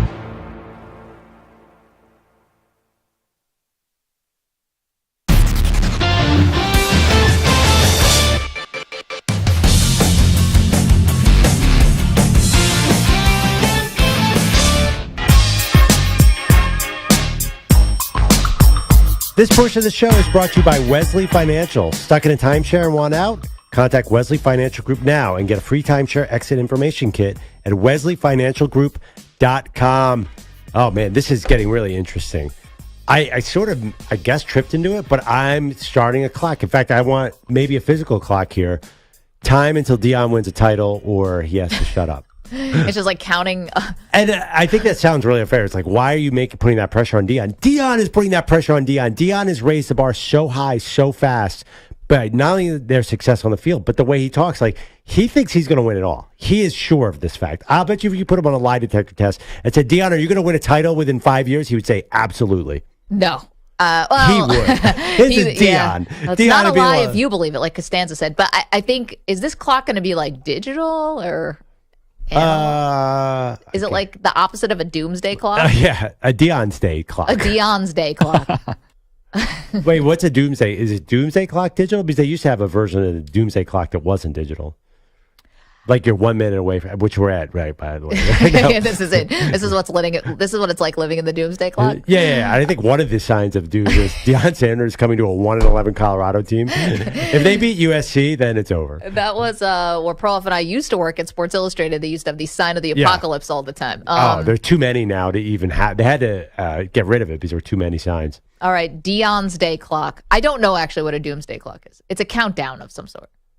Well, there was a clock that always was counting like the national debt, and it was just constantly going up and up and up and up. Oh, the one there was a Union Square in New York. So there is a doomsday clock, and I recently read that it's at like the highest it's ever been since the height of the Cold War. Where do you read this stuff? It's just like doomscrollers.com? No, it's like Newsweek back. I mean, look around. There's a lot more going on than Josh Allen versus Tua Tagovailoa. No, there's in the not. World. It's in all... the world. You can put your head in the sand and focus on the AFC East, but guess what? There's a few wars going on. Anyway, I digress. This is all. The whole world can be boiled down to Colorado versus USC this weekend. John's in Pennsylvania. Hey, John, how are you? Good. How are you? Excellent. What do you got? And a doomsday clock is always counting down to something negative. Yeah, something bad. I figured. And I wanted to spin it around to say that, instead of a doomsday clock for Deion, he's doing something positive. And I think that Deion isn't necessarily looking to win a championship, but develop positive young men. And that's what he would, John, get out of here. That's what they all say. Okay. So if he's 1-10 and he develops a bunch of positive guys, is everyone going to be like, what a great job by Deion? Because that's how we work? Come on. Now, I know. I'm an inner city school teacher, so I respect what Deion's doing. I see what he's doing. Wait, what city? Philadelphia? I'm sorry? Are you in Philadelphia? I see you're in Pennsylvania. No, I'm in Newcastle, Pennsylvania. Oh, okay. And I teach in Youngstown. Okay. But I'm on board with Deion Sanders. I like the way he addresses the young men. I feel that he is there to develop young men. I like what he did in Jackson State. I think that's why he has a good following. Listen, I think, John, you're right because, listen, for as much bravado as there is with Deion at times and for as famous as he is, this feels very authentic. Oh, come on, Maggie. It does, Burrow. What sport is this? It's college football. I understand. I've heard every college football coach in my entire life say I'm developing young men and personalities and characters, and it's always been a lie. And Deion's the one exception to this rule. I'm saying it seems authentic, and I think that he is giving people hope. It's hope about Colorado, and they want to follow him. Listen, we talked to Marty Smith yesterday. He's wrote a whole book about leadership, and Deion's not in it, and I think that Deion is showing it, and other coaches too, but he is getting people to follow along with his vision. That's great. But this idea about developing young men. Well, we hear that a lot. We just don't know. And this is nothing against Deion, but whenever I hear any college coach saying he's doing that, I'm skeptical, to be honest, because it's a win-loss sport. Well, and not only, this is where we get skeptical. Maybe this is just us doing this for a living and whatever. I think most fans are like that. Most fans do not buy that crap. Here's why. Is because it's about the developing young men, but then the coach will leave at the drop of a hat to get to a better situation. It's like, I'm done developing these guys. Now I got to go develop this other team. And oh, by the way, I'm going to get paid $10 million more to do it or whatever. It can come across as disingenuous. Well, and the reason is I think you get the big contracts to win games. You don't get the big contracts to develop young men. And I think people are not naive. They know economic incentive drives this whole thing. You want to be 11-1. Yes, you don't want to develop young men. That is just a lie that coaches say. Not to be fully cynical, though, it is like one of the times in your life where I think you do so much development. I think high school and college and then, post-college, whatever. So it kind of coincides. Like you do a lot of growing up in college. For the most part, it's the first time maybe you've been away from your family. You got to sort of live on your own, quote unquote. I mean, you get a lot of hand holding, especially if you're a Division I athlete, but you also have a ton of responsibility on your shoulders as well. Yes, but every college coach who's ever said, I'm here to develop young men, and then cut a guy because he had a high ankle sprain in the offseason and took his scholarship, that is, I think it's almost always a lie. Yes. I really truly believe that college coaches are born liars. The whole sport is based on lies. You basically have unpaid labor out there playing football so you can have millions of dollars. You make $12 million a year and be the highest paid guy in your state. It's all a bunch of garbage. And I'm sorry, to say Deion is any different, I still don't buy it. Can we please get the Maggie and Perloff merch store up and running with something on it, a hat, a T-shirt, whatever, that just says college football coaches are born liars, Andrew Perloff? Oh, my God. Would we sell one of those or a million T-shirts? They don't even know they're lying. They're such liars. And college basketball coaches are worse. Go ahead. Let's go to Sean is in Oregon. Hey, Sean. Hey, how you guys doing? We're doing well. How are you? Great. I just want to touch on what I got to talk about last week, about how the Ducks were going to make an example out of Colorado and Coach Slime. And then I wanted to say what a great game, that was going to be between Oregon State and Washington State. Yeah, you nailed it. And I just want to say, you guys, when you guys came first to Oregon, I got to talk to you about going to Rajneeshpuram and everything else. And now, are we losing you here? Because in the morning we got Dan Patrick, and then it's followed by Jim Rome. So you're just going to have to get up a little earlier than that because we're going to be on before you're going to be on DP. here, but you're going to guys. As far as we know, Sean, and we've always appreciated your calls. You still have an outstanding bet with Perloff right now, which you're going to win. You're looking pretty good on that the Jets will not finish first or second in the AFC East. Sean, thank you for the phone call. Yeah, make sure, Sean, you call back to collect on that because that's not happening. No, so that's going to be a W for Sean. That would be his second W. He also bet that the Miami Dolphins would win more games than the Broncos last year. Yeah, he collected on that one as well. As far as we know, we've seen the affiliate list, but we'll probably get an updated one. As far as we know, we will still be on in Oregon. It's just going to be a lot earlier. I have not seen the affiliate list. I will show you the affiliate list. Okay. I will share it with you. Okay. Technically, you're on that email, but I'll forward it to you again. Yes, it's just going to be very early in the morning. Grant is in Anchorage, Alaska. Grant has a thought on advice duck, Grant, or is this a different duck-related comment? Well, yeah, thanks. First of all, the previous guest, what about Steve Young, the career he had, is sitting behind Joe Montana? Yeah, whoa. How many dogs you got there? That's okay. I got 3. Oh, nice. But good point on, you sit and watch Aaron Rodgers, you sit behind these great quarterbacks. Steve Young had a great career watching Joe Montana. Yeah, and he stepped in and won a Super Bowl. That's a little different. Steve Young went to the USFL, then he went to Tampa Bay, and then he came to Montana. He was older. He was like 28 by the time he started, I think. Yeah. Okay, all right. But also, Steve Young. And then the other thing is all college coaches are liars. Yeah, well, it's recruit. I was in sales. I've seen people say all sorts of things to get you to buy. But Grant, what's the biggest lie someone ever told that you witnessed on like a sales pitch? Oh, I don't want to get into that. Okay. Someone would go to jail if you. Ducks Unlimited. Ducks Unlimited is a nationwide organization that preserve wetlands for wildfowl. Wildfowl. Yeah. Ducks Unlimited. They make stamps, and then the sheriff or the deputy in Fargo, she got selected for her painting for Ducks Unlimited because it's a fundraising organization. Wow. To preserve duck habitats. Grant, thank you so much. That's funny. You jogged my memory that I actually just got some emails from our friends in Fargo. Oh, right, because we donated to the Boys and Girls Club. Yep, they're big fans of the show now because we donated to places Carson Wentz had played as a way to balance our karma for destroying the Carson Wentz poster. Yeah. which the people in Fargo, by the way, do not know about. So no one tell them. It wasn't to balance karma. It was to get more people to subscribe to our YouTube page. Yeah, both. By the way, Grant called from Alaska. Yeah. It's now pure habit. Every night that there's not a football game on, life below zero. I was watching 3 hours of documentaries about life near the Arctic Circle in Alaska last night. That sounds awful. Oh, it was so awesome. What's the redeeming quality? Like, what is your quality of life when you're life below zero? Unbelievably high. So it's the same as alone. Like, these people are so happy. All they want to do is go out there and hunt moose and fix things. And it's just the life that I wish I could live, but I have none of those skills. Hold on. We're not naive here. We're not a bunch of rubes. It's a television show. They're putting it on for the show. They're not actually happy. They're just putting on a brave face for the camera.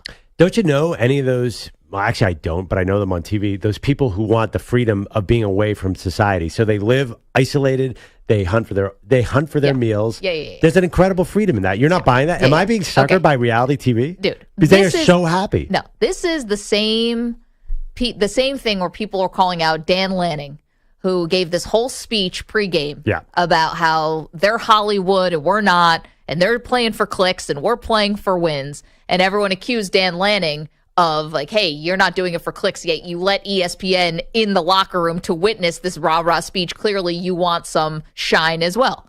Same thing with the people who want to live off the grid. You want to live off the grid, yet you're inviting a reality TV production to come in and monitor and document your every move. It's disingenuous. It's the height of hypocrisy. If you want to live off the grid, just go off the grid. Well, there are those people. Crew. There are a lot of those people who live off the grid. We just don't have them on the show. Yeah, right. Because the people who are on the show just want to be famous. I don't know. I saw Barry shoot a black bear the other day. And that dude was actually shooting a black bear. So I don't know. I just find it fascinating. People will go to crazy lengths to get famous. I'm not alone, by the way. I'm wearing a duck suit. There are a lot of people who are obsessed with that show alone, where people are dropped off on an island in British Columbia and have to, whoever survives the longest out of 10 contestants wins $1 million. Survives the longest. The people don't die. Whoever can stay longest out in the wilderness without tapping out. Usually they get to about between 70 and 100 days. You're given no food. You have to kill everything or pick berries. I gotta tell you, that is such a different end of the spectrum. You either kill everything or you pick berries. Well, yeah, like you're like a bear basically. You eat berries or you kill other animals. You have to watch it. I think you would like it. Why would I like that? It's incredibly dramatic. I know nothing happens. Because you get into these people's live stories, and to watch people sort of struggle and overcome, it's like a sporting event. You get the highs, the lows. You get so into this event. It's hard to describe, but you love it. Perloff, what a sucker! You think this is all on the up and up? No shot. You saying Alone is not on the up and up? You got a camera crew there. No, you don't. You shoot yourself. You have GoPros. Oh, sure. Oh, next you're going to tell me that Travis Kelce and Taylor Swift is just a publicity stunt. I'm telling you, it is a publicity stunt. Do you believe in anything? Do you believe in love? Do you believe in reality TV? You're the one who called all college football coaches born liars. Well, that's true. And asking me if I believe in anything. Next, you're going to tell me you don't believe that the Golden Bachelor is in the show for the right reasons. But how am I going to watch the football and the Golden Bachelor tonight? Because I need two TVs. I'm obsessed with that show. Have you ever met or seen a rich 72-year-old Golden Bachelor who wants to date somebody his own age? No. So what is this going to be? Because that's not real either. This guy's just doing it for the show. In real life, he's dating somebody 20 years younger. If people don't know, this new version of The Bachelor comes out tonight with a 72-year-old Gary. Yeah. I'm fascinated. You're not going to watch this? No. Not a second. Not 1 second. I can't believe you don't believe in reality TV. You're not going to watch 1 second. Is anyone going to watch The Golden Bachelor? Well, who am I going to talk to about The Golden Bachelor? It. Okay, thank you, Stu. Stu, E2? E2, Stu? E2. No, I draw the line in 90 Day Fiancé the other way. I know. See, Safter watches the crappiest TV of all of us. 90 Day Fiancé. I mean, 90 Day Fiancé before the 90 days, glorious. You strike me as a Love is Blind guy, too. Have you ever watched that? No, it's all 90 Day Fiancé. The Last Resort, that's what I'm watching right now. Fantastic. Yeah, fantastic. I don't think our bar is the same for shows. 855-212-4CBS. So much more to do, including the latest from Jerry Jones. We do it all after this CBS Sports Update. Here's Emmanuel Berbari. CBS Sports Radio.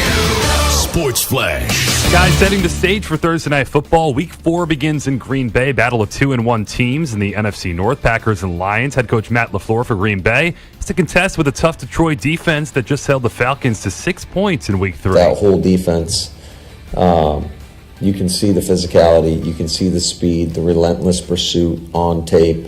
And I think they're well coached and they got talented players. And so it presents a lot of challenges for us as an offense. Green Bay will have running back Aaron Jones, wide receiver Christian Watson, active back in action, both coming back from hamstring injuries. For the Lions, head coach Dan Campbell, well, the franchise lost 24 of their last 28 at Lambeau, but knocked the Packers out of playoff contention Week 18 last year. You got to go earn it. It's not going to be given. It's going to be it'll be loud. It'll be a tough environment. They're playing good, so here we go. Running back David Montgomery, left tackle Taylor Decker, both back from injury for Detroit. Baseball, A's edged the Twins 2-1. White Sox down the Diamondbacks 3-1. After falling 8-0, resumption of last night's game. Royals lead the Tigers 3-0 out of the 5th in Detroit. Brewers 1, Cardinals 0, second inning in Milwaukee. I'm Emmanuel Barbari.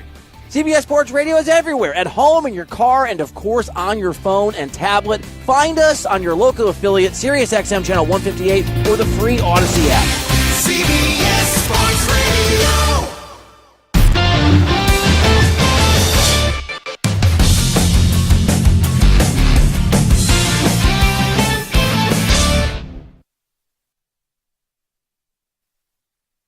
You're in a 5-minute break.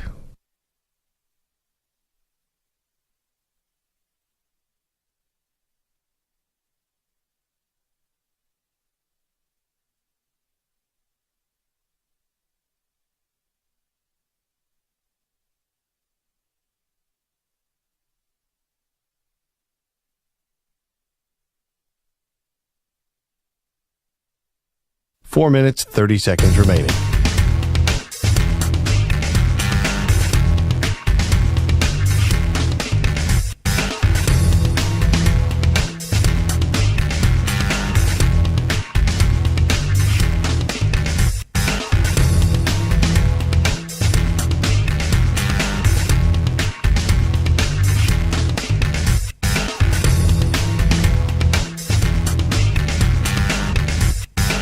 Four minutes remaining.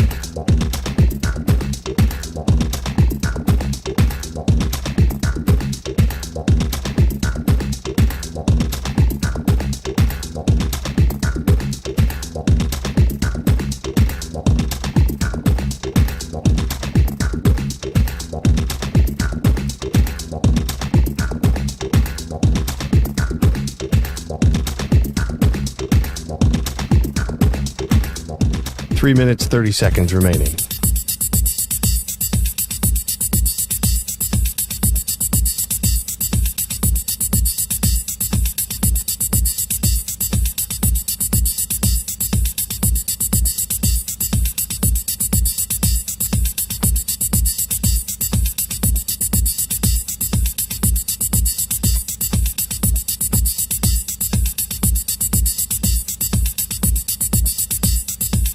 Three minutes remaining.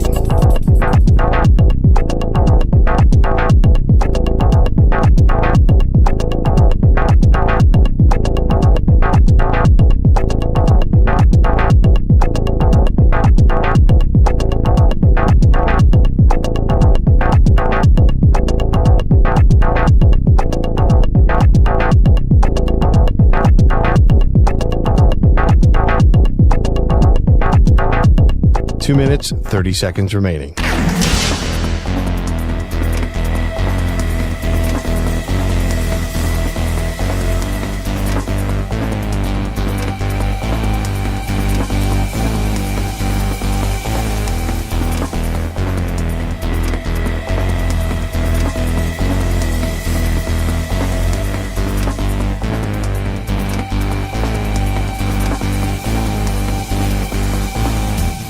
Two minutes remaining.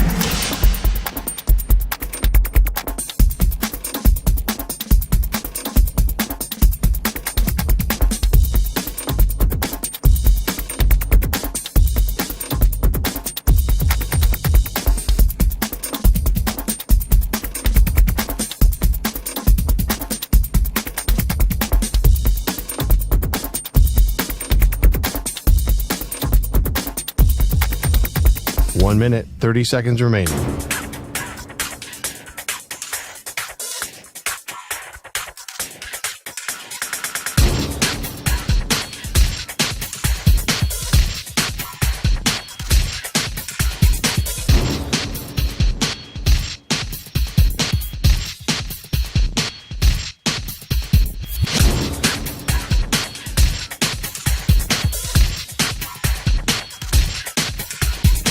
One minute remaining.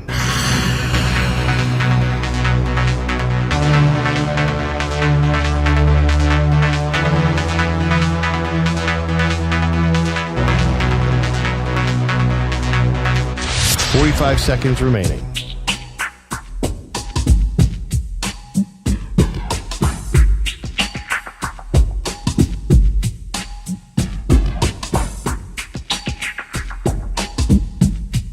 Thirty seconds remaining.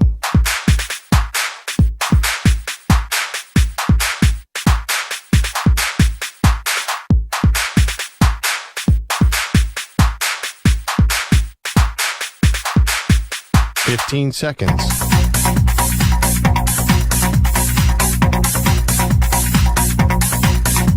Break ends in 5 seconds.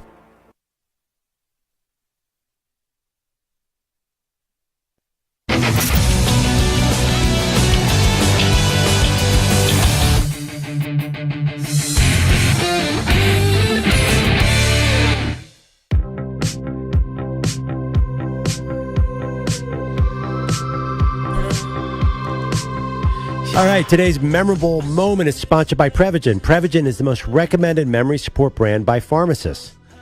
Okay, Stu came up with this, of course. Arguably, the most memorable moment in the history of the Lions versus Packers came on Thursday Night Football in Week 13 of 2015. Really? Okay. Green Bay trailed 20-0 in the third quarter. It came all the way back to win on an Aaron Rodgers 61. Oh, okay, good. That's a good 61-yard Hail Mary pass to Richard Rodgers as time expired. But those teams have been playing since the 50s. Alex Karras and the Lions versus Ray Nitschke and the Packers. They must have had some other memorable moments. That Hail Mary was pretty cool, though. There were some other ones I looked at, but it you was got anything definitely from the 60s back in the day? Yeah, it was a lot of games and guys I didn't really know about, but yeah. I think it's okay if it's like if we had color TV. You know? Yeah, that might be the line of demarcation. Maybe. No, yeah, Rodgers Hail Mary. That came up the other day. Now, was there a Hail Mary? Yeah, Russ threw a Hail Mary this year that worked. But they were wondering if Zach Wilson had learned how to throw a Hail Mary from Aaron Rodgers because Wilson had a Hail Mary opportunity against the Patriots on Sunday. And it was pretty close. Yeah. Yeah, Randall Cobb had a hand on it in the end zone. It was crazy. Yeah, it's like the Patriots played that so dumb. Here's a question. Listen, if Randall Cobb wasn't on the team because he's Aaron Rodgers' like closest personal friend, do you think there's like somebody who actually can make that play? I don't know. I mean, I think there's a lot of luck involved. I don't think you're like, ooh, that guy can catch a Hail Mary. No, I don't know. I don't know, Randall Cobb. Well, he sort of squirmed his way to get open. That's something. Yeah. 855-212-4CBS. Brian is in Alaska. We're having a strong Alaska presence on the show today, and I'm into it. Brian, what's up? Yeah, what has there been? 2 callers? By the time it's said and done, half of our population would have called in. There's not that many. I probably know that guy. I'm married and I have 3 daughters. They're 15, 13, and 11. Usually this time of year is kind of my escape to do the guy thing and watch the football. And I got to tell you, y'all gal Taylor Swift there has completely ruined the football season for me. I've been hearing the jabber from the 3 gals since mid-March about Taylor. And lo and behold, as soon as this whole thing with Chelsea started, now they're all up in my business every single Sunday trying to watch football. I have not a clue what is going on, except for the middle one. She's kind of my towhead mini-me. But the rest of them, and I got to tell you, Taylor, if you're listening, knock it off. Sit in your lane, please. This is old. Just let us have our time. And then you have time causing all the drama. What I'm basically getting at is, since when do we have to have storylines with our football? I mean, we have all this drama with Taylor, and I love Taylor. She's great. She's very talented, but it's like there's our time. We're guys for football, and we don't need all the talk and the drama to go along with it. Time is coming in And he's won 3 games, good for him, but all this talk, and he set the expectation. He's the one talking about all the great things he's going to do. Nobody else is. I don't care. I just want to watch football.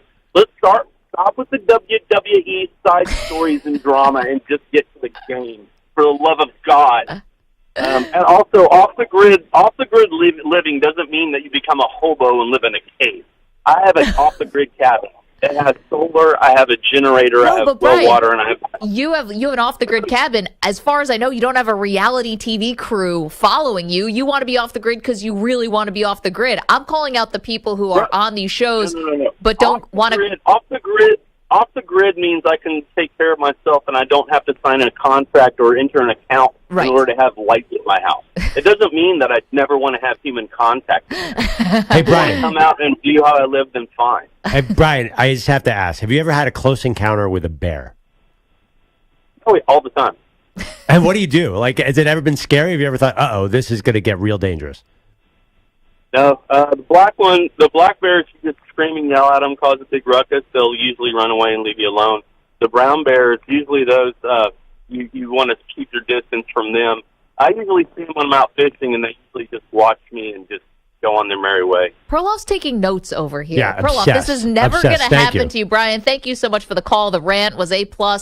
Why do you need storylines with football? Can't it just be football? Like, we don't need the extras. And now guys... Brian's not alone. He's not alone with that thought. Yeah, and now you got a lot of guys who are answering questions from their girlfriends, wives, daughters, maybe some sons, I don't know, about football because in their world, Taylor put Travis Kelce on the map. Yeah. Well, I think, and his bigger point is, like, why do we have to find the feature story? Can't we just, are the X's and O's enough? Right. And I'm with Brian. Perloff literally came in and was like, we got to talk about this Taylor Swift thing. It's not me. I'm not generating this. I have 2 lanes. I'm very interested in the Taylor Swift cultural phenomenon, but I'm also very interested in NFL football. I don't need You're the the two perfect of them. Venn diagram here. Yeah, but I don't care. I don't care as much as some people about her or being in the press box. That actually doesn't really do. I find it very interesting that this last tour she had, it was like we have not seen that much hype around a tour. Maybe since the Beatles. It was crazy. I had not seen a tour like this. Beyonce's Lemonade tour was very, very big. I think this tour is also big for Beyonce, but that Lemonade tour, that was really big. Wait, the question, what? The question you think Beyonce's Lemonade tour was like Taylor Swift on StubHub? Yeah.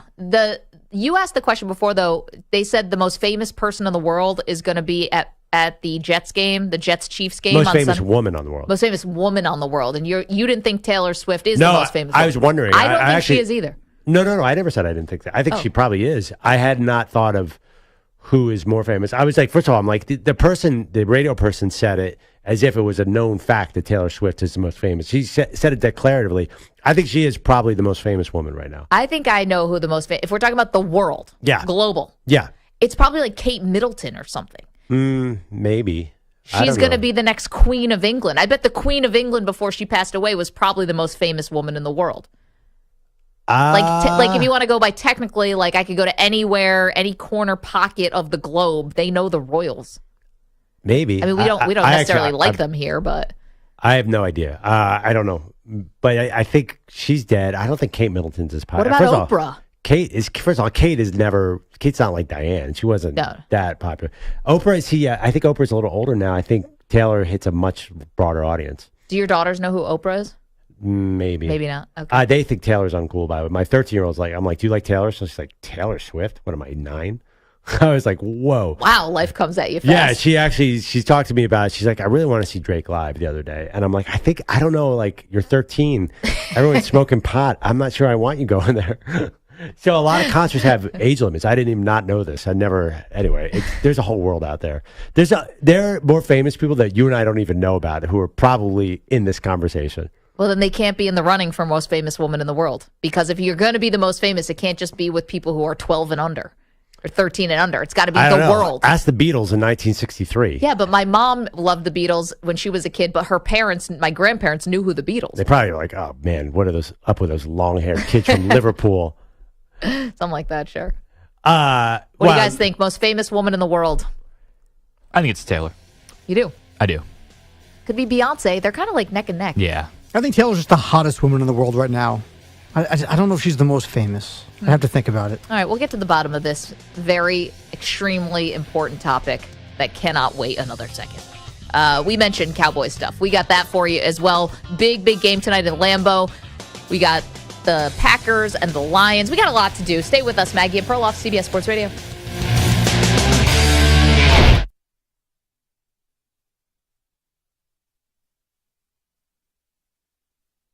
You're in a 5-minute break.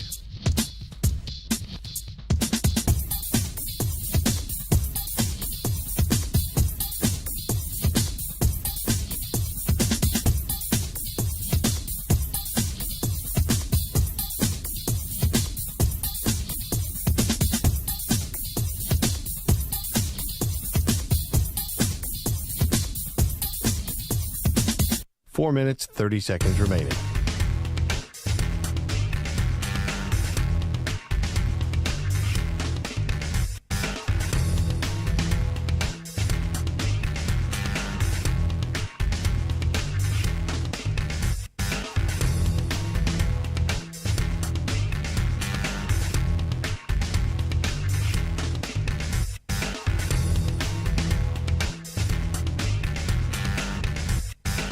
Four minutes remaining.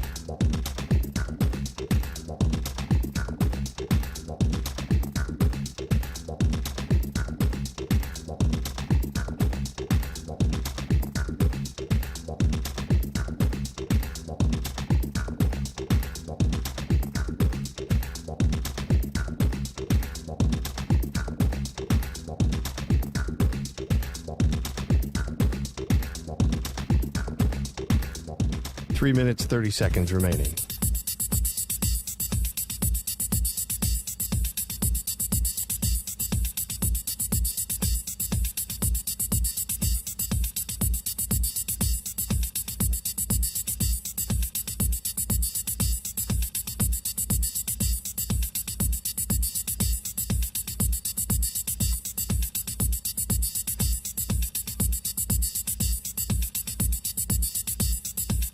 Three minutes remaining.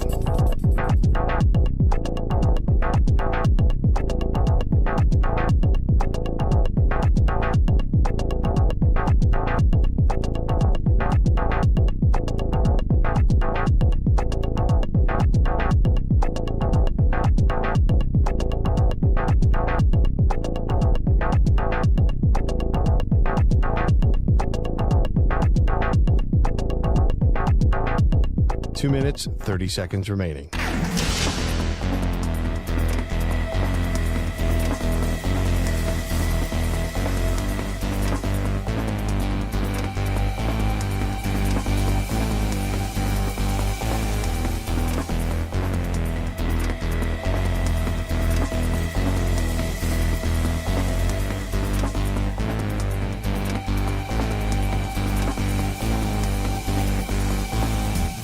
Two minutes remaining.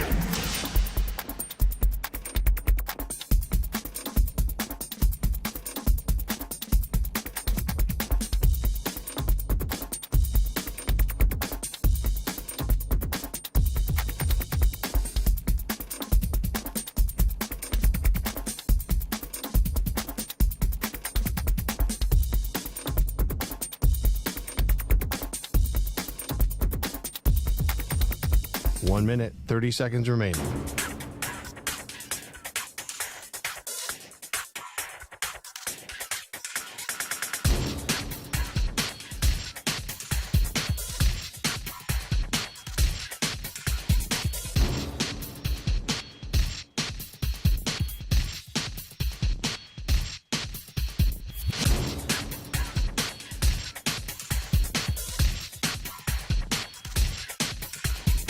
One minute remaining.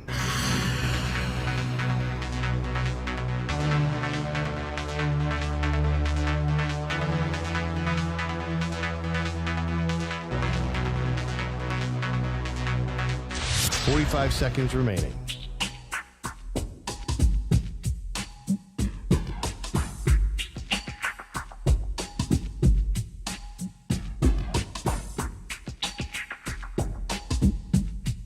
Thirty seconds remaining.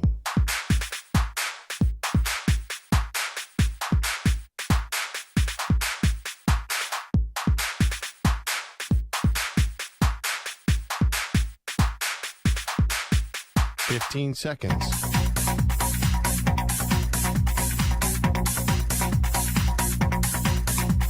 Break ends in 5 seconds.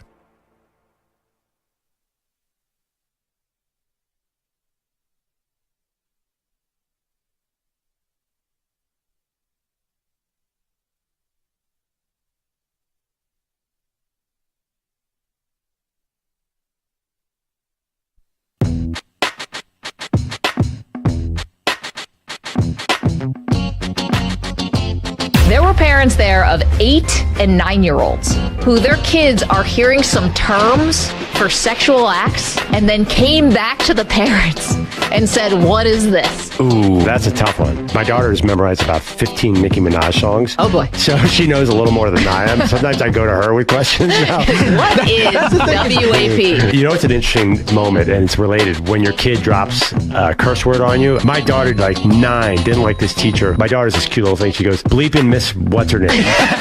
I was like, whoa. Working blue. Wow. They are Maggie and Perloff on CBS Sports Radio. Joe Burrow, a full participant at Bengals practice today. Hey, welcome to the show, Maggie Gray, Andrew Perloff. It's Maggie and Perloff on CBS Sports Radio. You know, I keep being surprised, and I'm extremely stunned by how the Bengals are handling this with Joe Burrow. I understand that they were 0-2, staring down the barrel of 0-3, even though he's compromised with a calf injury, Perloff. They felt like they had to put him out there. And I do understand that sort of pull in the organization. And for the quarterback himself is probably saying, I need to be out there because we don't want the season to go off the rails. But you're telling me that Joe Burrow has a calf injury. I don't know why he's full participant in practice when his offensive coordinator said yesterday to The Athletic, admitted this is something we're going to have to manage. He's definitely not 100%. I'm paraphrasing now. And we're just going to have to deal with this for the foreseeable future. Like, who could win a Super Bowl? Who can realistically win a Super Bowl? Not when you get injured maybe at the end of the year, like Patrick Mahomes was last year, hurt in the playoffs and still goes on to win the Super Bowl. You start the year with a calf strain? You're telling me he's making it all the way through the season? It's impossible. How long have we been doing the show? 1 year and 3/4. Yeah. We're about to move to morning, 6 to 10 a.m. What is the cardinal rule of the Maggie and Perloff show? Don't bet on the Falcons. What's the other cardinal rule? Don't bet against Joe Burrow. Why are you betting against Joe Burrow? Why do you not believe in this man who came back from an ACL tear and everyone said, oh, he's going to take forever to figure this out and just tore up the NFL? He has always defied expectations. Don't bet against him because up here is what distinguishes Joe Burrow, not his calf. I mean, if you can't see on the radio, it's pointing to my brain. Yeah, nice. Joe Burrow nice is audio. a gamer and a competitor, and he finds a way to win, and Yes. I don't understand it. That is all those good things that we say about Joe Burrow, but this is just the human body. And it's, first of all, like basically not built to withstand a full football season anyway, and it's almost a half miracle when guys even make it through a full season, and they're somewhat healthy by the end. To start this thing and to think that it's not going to either progress to something else, it doesn't magically get better when you keep playing on it. But time will make it better. But it's not time where he's like sitting out and just rehabbing. He's full participant at practice. He's playing every week. He's had no time to recover. Okay, I don't know the progression of a calf injury. It does scare me because Aaron Rodgers had a calf injury that led to a torn Achilles, or probably led to a torn Achilles. But I do think, listen, I just saw Patrick Mahomes right before half, Eagles Chiefs in the Super Bowl. I was 75 yards away. I'd walk down to the field, and Patrick Mahomes is limping everywhere. Yeah. Eagles are up 24-14. I am automatically looking at my phone and say, can I make it to Philly for the parade? Dude was limping everywhere. They did something. They wrapped his ankle, they shot him up, and he tore the Eagles in half in the second half on one leg. So you're telling me Joe Burrow can't put this together? Well, to defend Mahomes, he claims that he didn't shoot it up. But here's the thing. That's to get you through the AFC Championship game and the Super Bowl, right? First of all, you get 2 weeks in between AFC Championship and Super Bowl. And that was for season-defining, legacy-defining, whatever moments. This is week 3, week 4, week 2, whatever. He sat out for 6 weeks when he straightened the calf in training camp, and he came back in week 2 against the Ravens. He hurt it again. This is going to be something that's going to happen all season long. And here's the other thing. They're going to have to manage this all year. He was a statue playing against the Rams. The Rams probably should have won that game on Monday night. You maybe have, do you want to say 2 to 3 of the best defenses in the NFL are in your own division. The Cleveland Browns are not messing around on defense.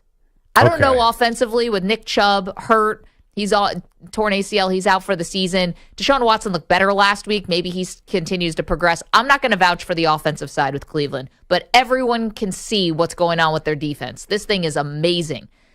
The Ravens are always a good defensive team, and the Steelers are always a good defensive team. This is the biggest obstacle he's facing. And I know he tore the ACL. This is bigger because he's going to try to play through it. I don't know. Do not know. Every injury is different. Listen, maybe it's just a nagging injury. Unless you're really afraid it's going to lead to a torn Achilles or a season-ending injury. If it's pain management, then go for it, right? If it's pain management, there's nothing to worry about. Listen, okay, they started out slow, but they started out slow last year. They're 1-2. They have Tennessee coming up, and then they go to Arizona. They should win both those games. Could they win one with a backup? Their backup stinks, but that's their fault. But I don't know why. Why not play? He can rehab during the week. Rehab 5 days a week, 24 hours a day, like Russell Wilson did that time he hurt his finger. Yeah, doing calisthenics on the plane. Yeah, no. Honestly, if you're a professional athlete and you can get 5 hours of PT a day, you can fix anything. I'm telling you, like they have. And then the you best go out and play on Sunday, and then you re-injure it. Well, what's he gonna? So you think that if he sits for 6 weeks, he'll be better? No, I'm just saying that. Or sit the whole season? What do you want? I don't see how he's gonna make it. Like, it's one thing. Again, you get hurt late in the year. Pain management thing, you're going for the Super Bowl, you push through it. This is week 2 he got hurt. We're not even to October yet, although soon. We're not, this is like, to have to deal with that all year long, and let's call it what it is. The mobility is very compromised. You watched that game on Monday night. But I agree with that, but he'll just get better and better and better. He'll just rehab it, and he'll blood spin or whatever. I don't even know what they do these days. They have really good doctors. Hyperbaric chamber, maybe? Yeah, you definitely go to, ice baths, old school. I think it'll just get better and better. We could be at week 14 and be like, oh, remember when Joe Burrow was limping around early in the season and looks good now? Joe Burrow seems like a guy who defies all logic. So I have a lot of faith that he's going to figure this out. I do not bet against Joe Burrow, even this year. And I know the division is tough.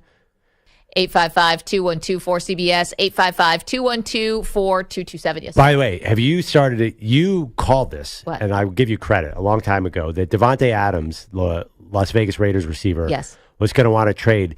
No, I not just called it. I've put a specific date and time. What? And you said to the Jets, right? I didn't say to the Jets. I think that was someone else. I said it's going to be before the Monday night game against the Patriots. What week is that, Stu?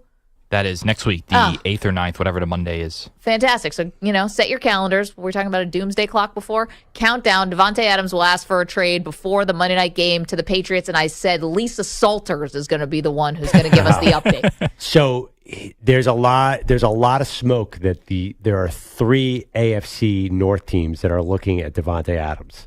That the Ravens want in, that the Steelers want in, which makes a lot of sense. Yeah. And what's the other team? And the Browns want in.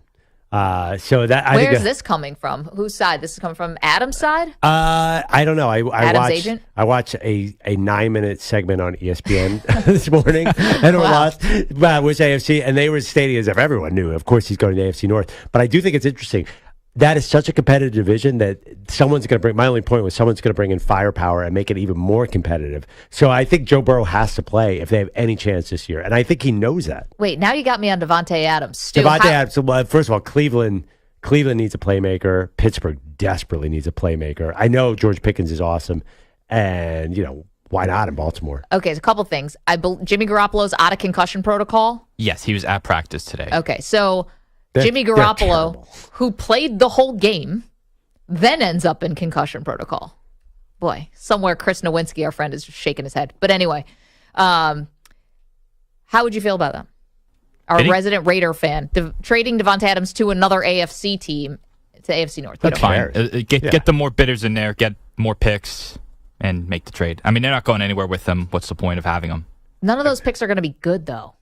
They're not going to be high picks. Yeah, but if you get a first and the third. I would flirt with Cleveland. I mean, that's a franchise that you can end up with true. a top 5 pick in 2 years. That's you true. never know where they're going. Don't touch Pittsburgh or Mike Tomlin. Yeah, I was going to say, they're always like middle of the pack. Yeah, there's no reason to trade to Baltimore or Pittsburgh, but... Yeah, Cleveland is your move. By the way, how about Dallas? they could use a big target to go with CeeDee Lamb. Actually, he's too much like CeeDee Lamb. But I think there are a lot of homes for him. And I agree with you. I like your timing. I don't know if it's going to be Lisa Salters. It might be. I mean, I know Schefter has got such a monopoly on all this stuff, but I think this one could go to Lisa. I'm feeling that for her. Break a big story. There's also this thing about the Raiders, like it makes too much sense for them to trade Devontae Adams, which is why I wonder if it will actually happen. Yeah, they're not Stu, doing you know what I mean? They'll give him a 10-year extension, probably. It's like Hunter Renfrow. It's like, let's extend you and then never, ever 3 throw targets ball. the whole year. You know, you might want to throw to Hunter Renfrow on third down Yeah. once or twice. I mean, the dude catches everything, whatever. No, he's in witness He's protection. out there just running around aimlessly. The announcers every game, cardio. I've watched a few Raiders games, every game they're like, Hunter Renfrow hasn't gotten a target yet. I'm like, yeah, I know. Anyway, Chargers this weekend, that game's going to be wild. That game's going to be weird. There's going to be a critical Brandon Staley fourth down call that I can't wait to make fun of. There could be Josh McDaniels being down by 8 saying that he's got to kick the field goal because he's down 2 scores. I mean, we never even there was so much going on. We never really got to that. How does he go to the podium and say, I'm down by 8. We kicked the field goal because we're down 2 scores. What, does he not know how math works? He doesn't know math. That's the only explanation. I was on my phone trying to make sure the score was right on the TV. Yeah, that's how confused I was. I was like, why are we kicking it? And he did it twice. He did it the first time. They got the leverage penalty. And then he did it again when they were inside the 5. Yeah, like that's when he really must be done. I don't know. He got bailed out by the refs, and then he still did it again. And he did it again. Yeah. That's better than going for it for 4th and 1 at your own 29-yard line with a minute left if you're Brandon Staley. Well, I mean, I'm Staley's sorry. got some Josh high McDaniels profiles. got issues, but if he can out Brandon Staley, if he can out-charge Brandon Staley, that's an amazing accomplishment. This is going to be a great game. Remember that Week 18 game where they were playing to get in the playoffs? That was the craziest game I ever saw. That was nuts, yeah. That still is so surreal. It's like you had the tie. It was almost like when you lock eyes with somebody, maybe even like a stranger, and it's like, all right, we both know what's going to happen right now or something like that. And all of a sudden, Brandon Staley just called a timeout and messed it up. And then Rich Bisaccia is like, now I got to kick the field goal and beat you. By the way, one more thing on the Chargers. Justin Herbert is taking his game to a whole new level. I'd rather be a Raiders fan because you're starting from ground zero next year. They are stuck with maybe the 3rd best quarterback in the whole NFL and no chance of winning in Charger land. I do not know what's going to happen. How can you have such a good quarterback and not be a good team because your coach makes mistakes? I mean, isn't this just like the Chargers experience? I mean, Phillip Rivers could be a Hall of Famer. They never won anything.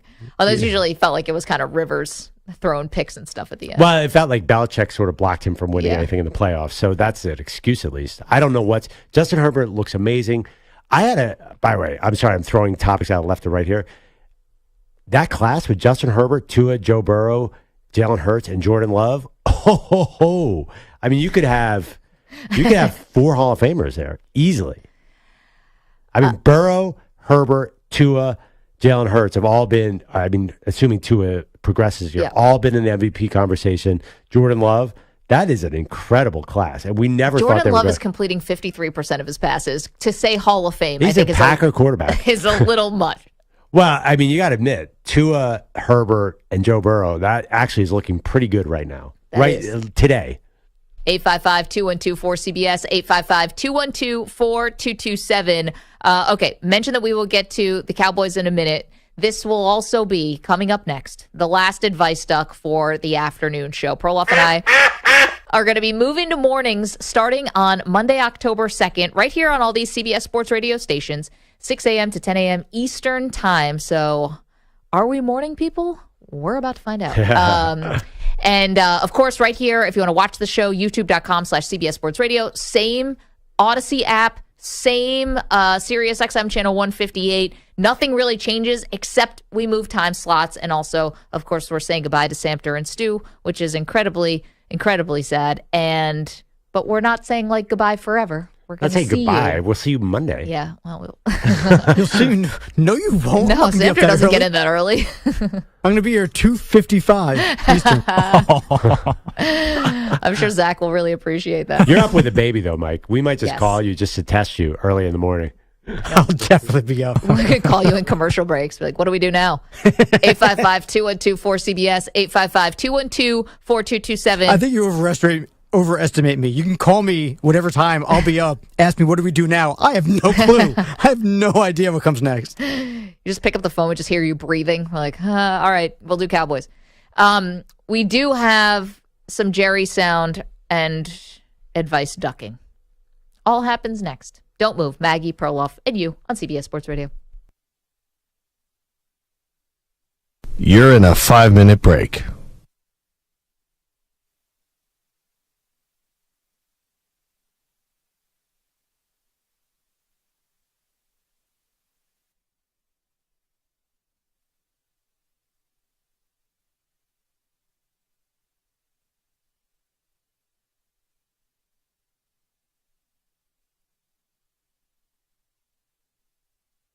Four minutes, 30 seconds remaining.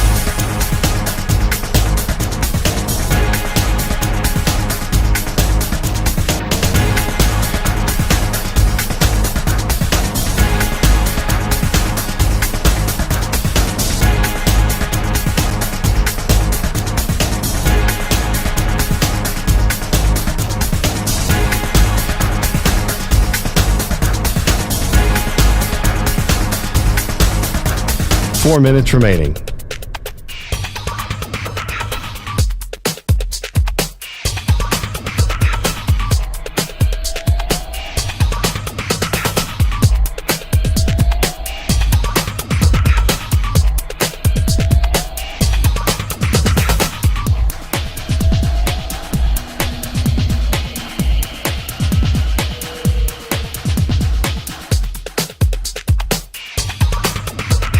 Three minutes, 30 seconds remaining.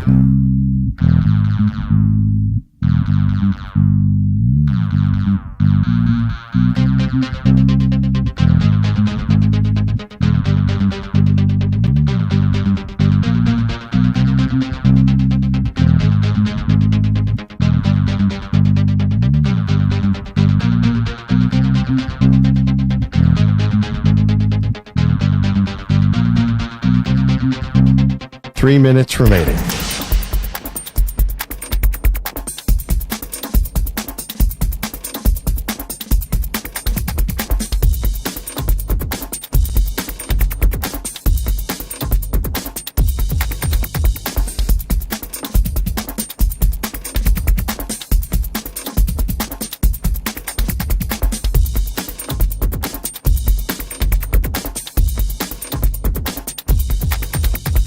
Two minutes, 30 seconds remaining.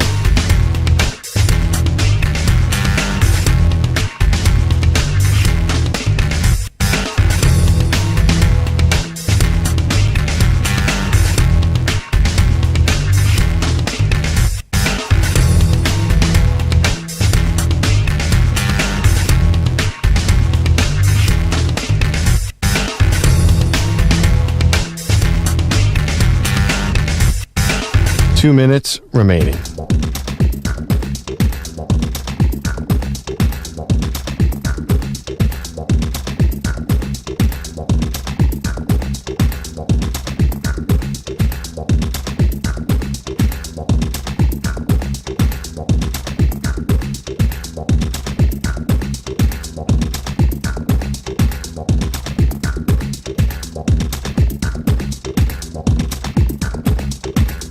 One minute, 30 seconds remaining.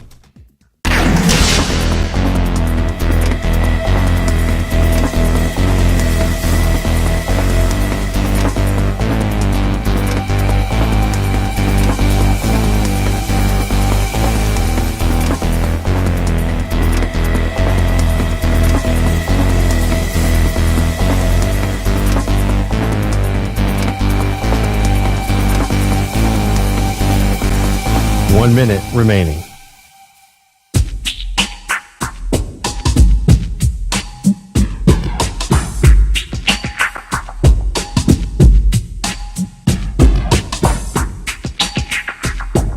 .45 seconds remaining.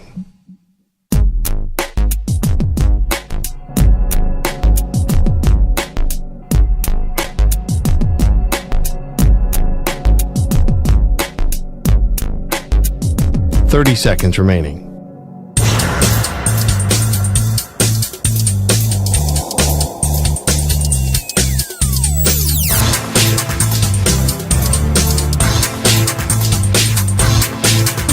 15 seconds.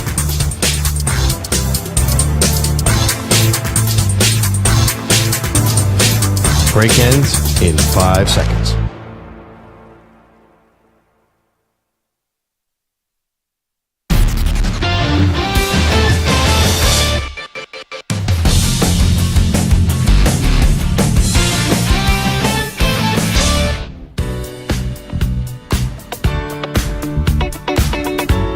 You can stream the NFL on Westwood One for free, sponsored by AutoZone. All season long, you can listen to every Westwood One broadcast of the NFL live on the NFL app by asking Alexa to open Westwood One Sports or on the Odyssey app. Get in the zone, AutoZone. Free AutoZone Fix Finder service can help you find a fix for free. Get in the zone, AutoZone. Restrictions apply. Feels like the sort of passing the torch here. The Advice Duck is about to make their final appearance in an afternoon for the Maggie and Perloff show. But, of course, the Advice Ducks are up all day. Yeah. You know, there's no problem. Ducks are morning people, too. So I think you're going to be fine. Thank goodness, because if they were like nocturnal or something, we really would have had a... Well, the thing about a duck is they look calm on the surface, but below they're working really hard, just like the Advice Duck. Yeah, exactly. It's all calm waters, but I'm freaking out. No. Last chance to get your Advice Duck questions in using the hashtag AdviceDuck. YouTube.com/CBS Sports Radio is where you can watch me dressed up as a duck. Okay, first one comes from Perloff, your neck of the woods, Philadelphia. This comes from Hannah in Philadelphia. Can an alligator be considered an emotional support animal? This is coming from Philly. This is coming from Philly because last night, some Yahoo tried to bring an alligator to the Phillies game, claiming it was an emotional support animal. Yeah. This person was immediately not escorted from the premises, but they were not allowed to come into Citizens Bank Park. Thank goodness. Here's a question. Who gets more calm when they see an alligator? I have no idea. Your emotional support can't be disrupting other people's emotions at the same time. Yeah, I think you're right. I mean, listen, it's really hard for you to understand what's going on in Philadelphia right now. I know. The Phillies are preparing for postseason baseball, which is something you're not as a Mets fan. No, I understand. So sometimes how do we get to the Mets? Yeah, I know. I'm already wearing a duck suit. Postseason baseball puts a lot of pressure on people, so they need their emotional support animals. Yes. Now, this dude had an alligator. Listen, you guys ever read the kids' book Lyle Lyle Crocodile? It was a movie last year. It was a big hit movie. I think this is, I think you are underestimating the ability of deadly animals to be comforting some people. Pit bulls can kill people, or they can be super nice. Okay, so you have no idea. I'm watching like photographs here of this alligator giving out hugs last night. See, I think this is wrong for the people who really do need emotional support animals, because it's like, clearly your alligator is not an emotional support animal. Your peacock that you tried to bring on a plane, remember that story a couple of years ago, is not your emotional support animal. You can't snuggle an alligator or peacock. I don't know if you have to snuggle your sport animal, but it's kind of making fun and poking fun at people who really do get a huge benefit from having their like dogs and cats with them. You mean the 87% of people with emotional support animals who lie to get the dog on the plane? Well, those people, and that is a conservative estimate. It might be 97% of people. I'm not and talking I know those about people. 20 of them. Come on, everybody. You're helping them fill out the paperwork. Yeah. Everyone who gets it, whatever. I'm not going to get into that. No, I think people really do need emotional support animals, but not alligators. That's obviously supposed to be a joke. Oh, yeah, that's a joke. Yeah. That was, I think it's, actually, I don't know. I bet you an alligator could be a pet for sure. I mean, a lot of dangerous animals can be pets. I told you about the guy who put it in Pennsylvania. I told you about the guy I met when I was on vacation this summer who put an alligator in his pond in Texas to kill the copperheads. And then what happened? Well, I mean, he had a real problem. Deadly snakes were coming into the house. Yeah. The alligator ate all the copperheads. When it came too big, he goes, yeah, they came to my house and took him away because then he became dangerous. Because little alligators are not scary to people. Big alligator. That alligator. They should what? I think that this alligator looks like it's about 5 feet long. That alligator last night in Philadelphia was not going to eat a person. I mean, maybe a little kid. He might not eat a person. Take a chomp out of one. But take a chomp. I don't care how big an alligator is. I see an alligator on the street, I'm running. Yeah, exactly. Also, it's like, what are you going to be eating ice cream out of like a helmet, and then here comes an alligator to come sniffing around? Yeah, it's kind of cute if if a puppy like leans over and licks your ice cream cone. If an alligator comes over and starts nibbling on your ice cream cone out of a helmet, you're dead. You're not happy. You guys make fun of me for being sort of not an outdoorsman. I kayaked with an alligator less than a year ago in the Everglades. I know, and you won't stop talking about it. Well, I'm just saying. Yeah, I mean, like, listen, I think I'm a lot braver than you guys. And by the way, I asked about that. I've encountered a bear in the wilderness. You guys are city folk compared to me. Perloff sends me updates about sharks being sighted off the coast. That's of because New I'm York. on. Yes, because I dabble in I'm an outdoorsman. I want to know where the predators are. Yeah, but you're not even at the beach. You're not even at that beach where the shark is. You just happen to know that there was a shark at the beach. Well, that's part of the process. There was a shark at Rockaway Beach. There was a woman got bit. Yeah, she got bit. And that's the beach. That's our local beach. We go like 20 times a year. So I wasn't there the day the shark bit her, but I should know about this thing, right? I don't understand. I am basically the Davy Crockett of this show. I'm the frontiersman.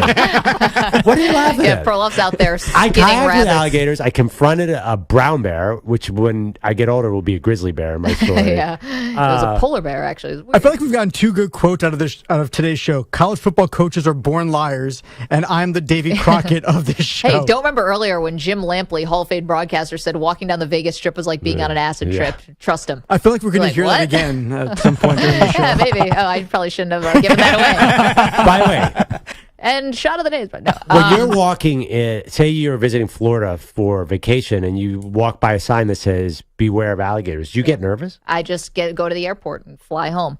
Oh, come on. We've got Alligators are not. I'm scared of everything, and alligators are not scary. They leave people alone. Here's one from our pal Nick in Texas, of course, who has done so much for this show when we started running the Perloff's Facebook page, the March Madness tournament, all that stuff. And we're so grateful.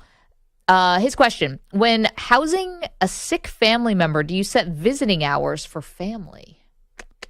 When housing a sick family member, do you set visiting hours for family? I think you can have visiting hours for family, right? Is it a little like unspoken?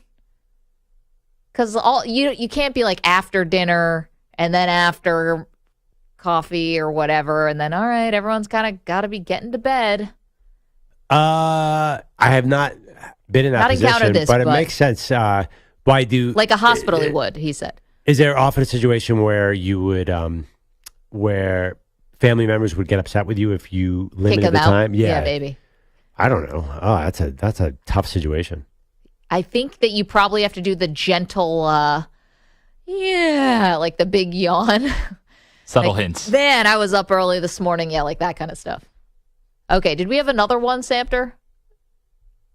For the advice talk? Yes. Did you have anything or no? Yeah, I mean, I was just very curious about waking up in the mornings. Oh, yeah.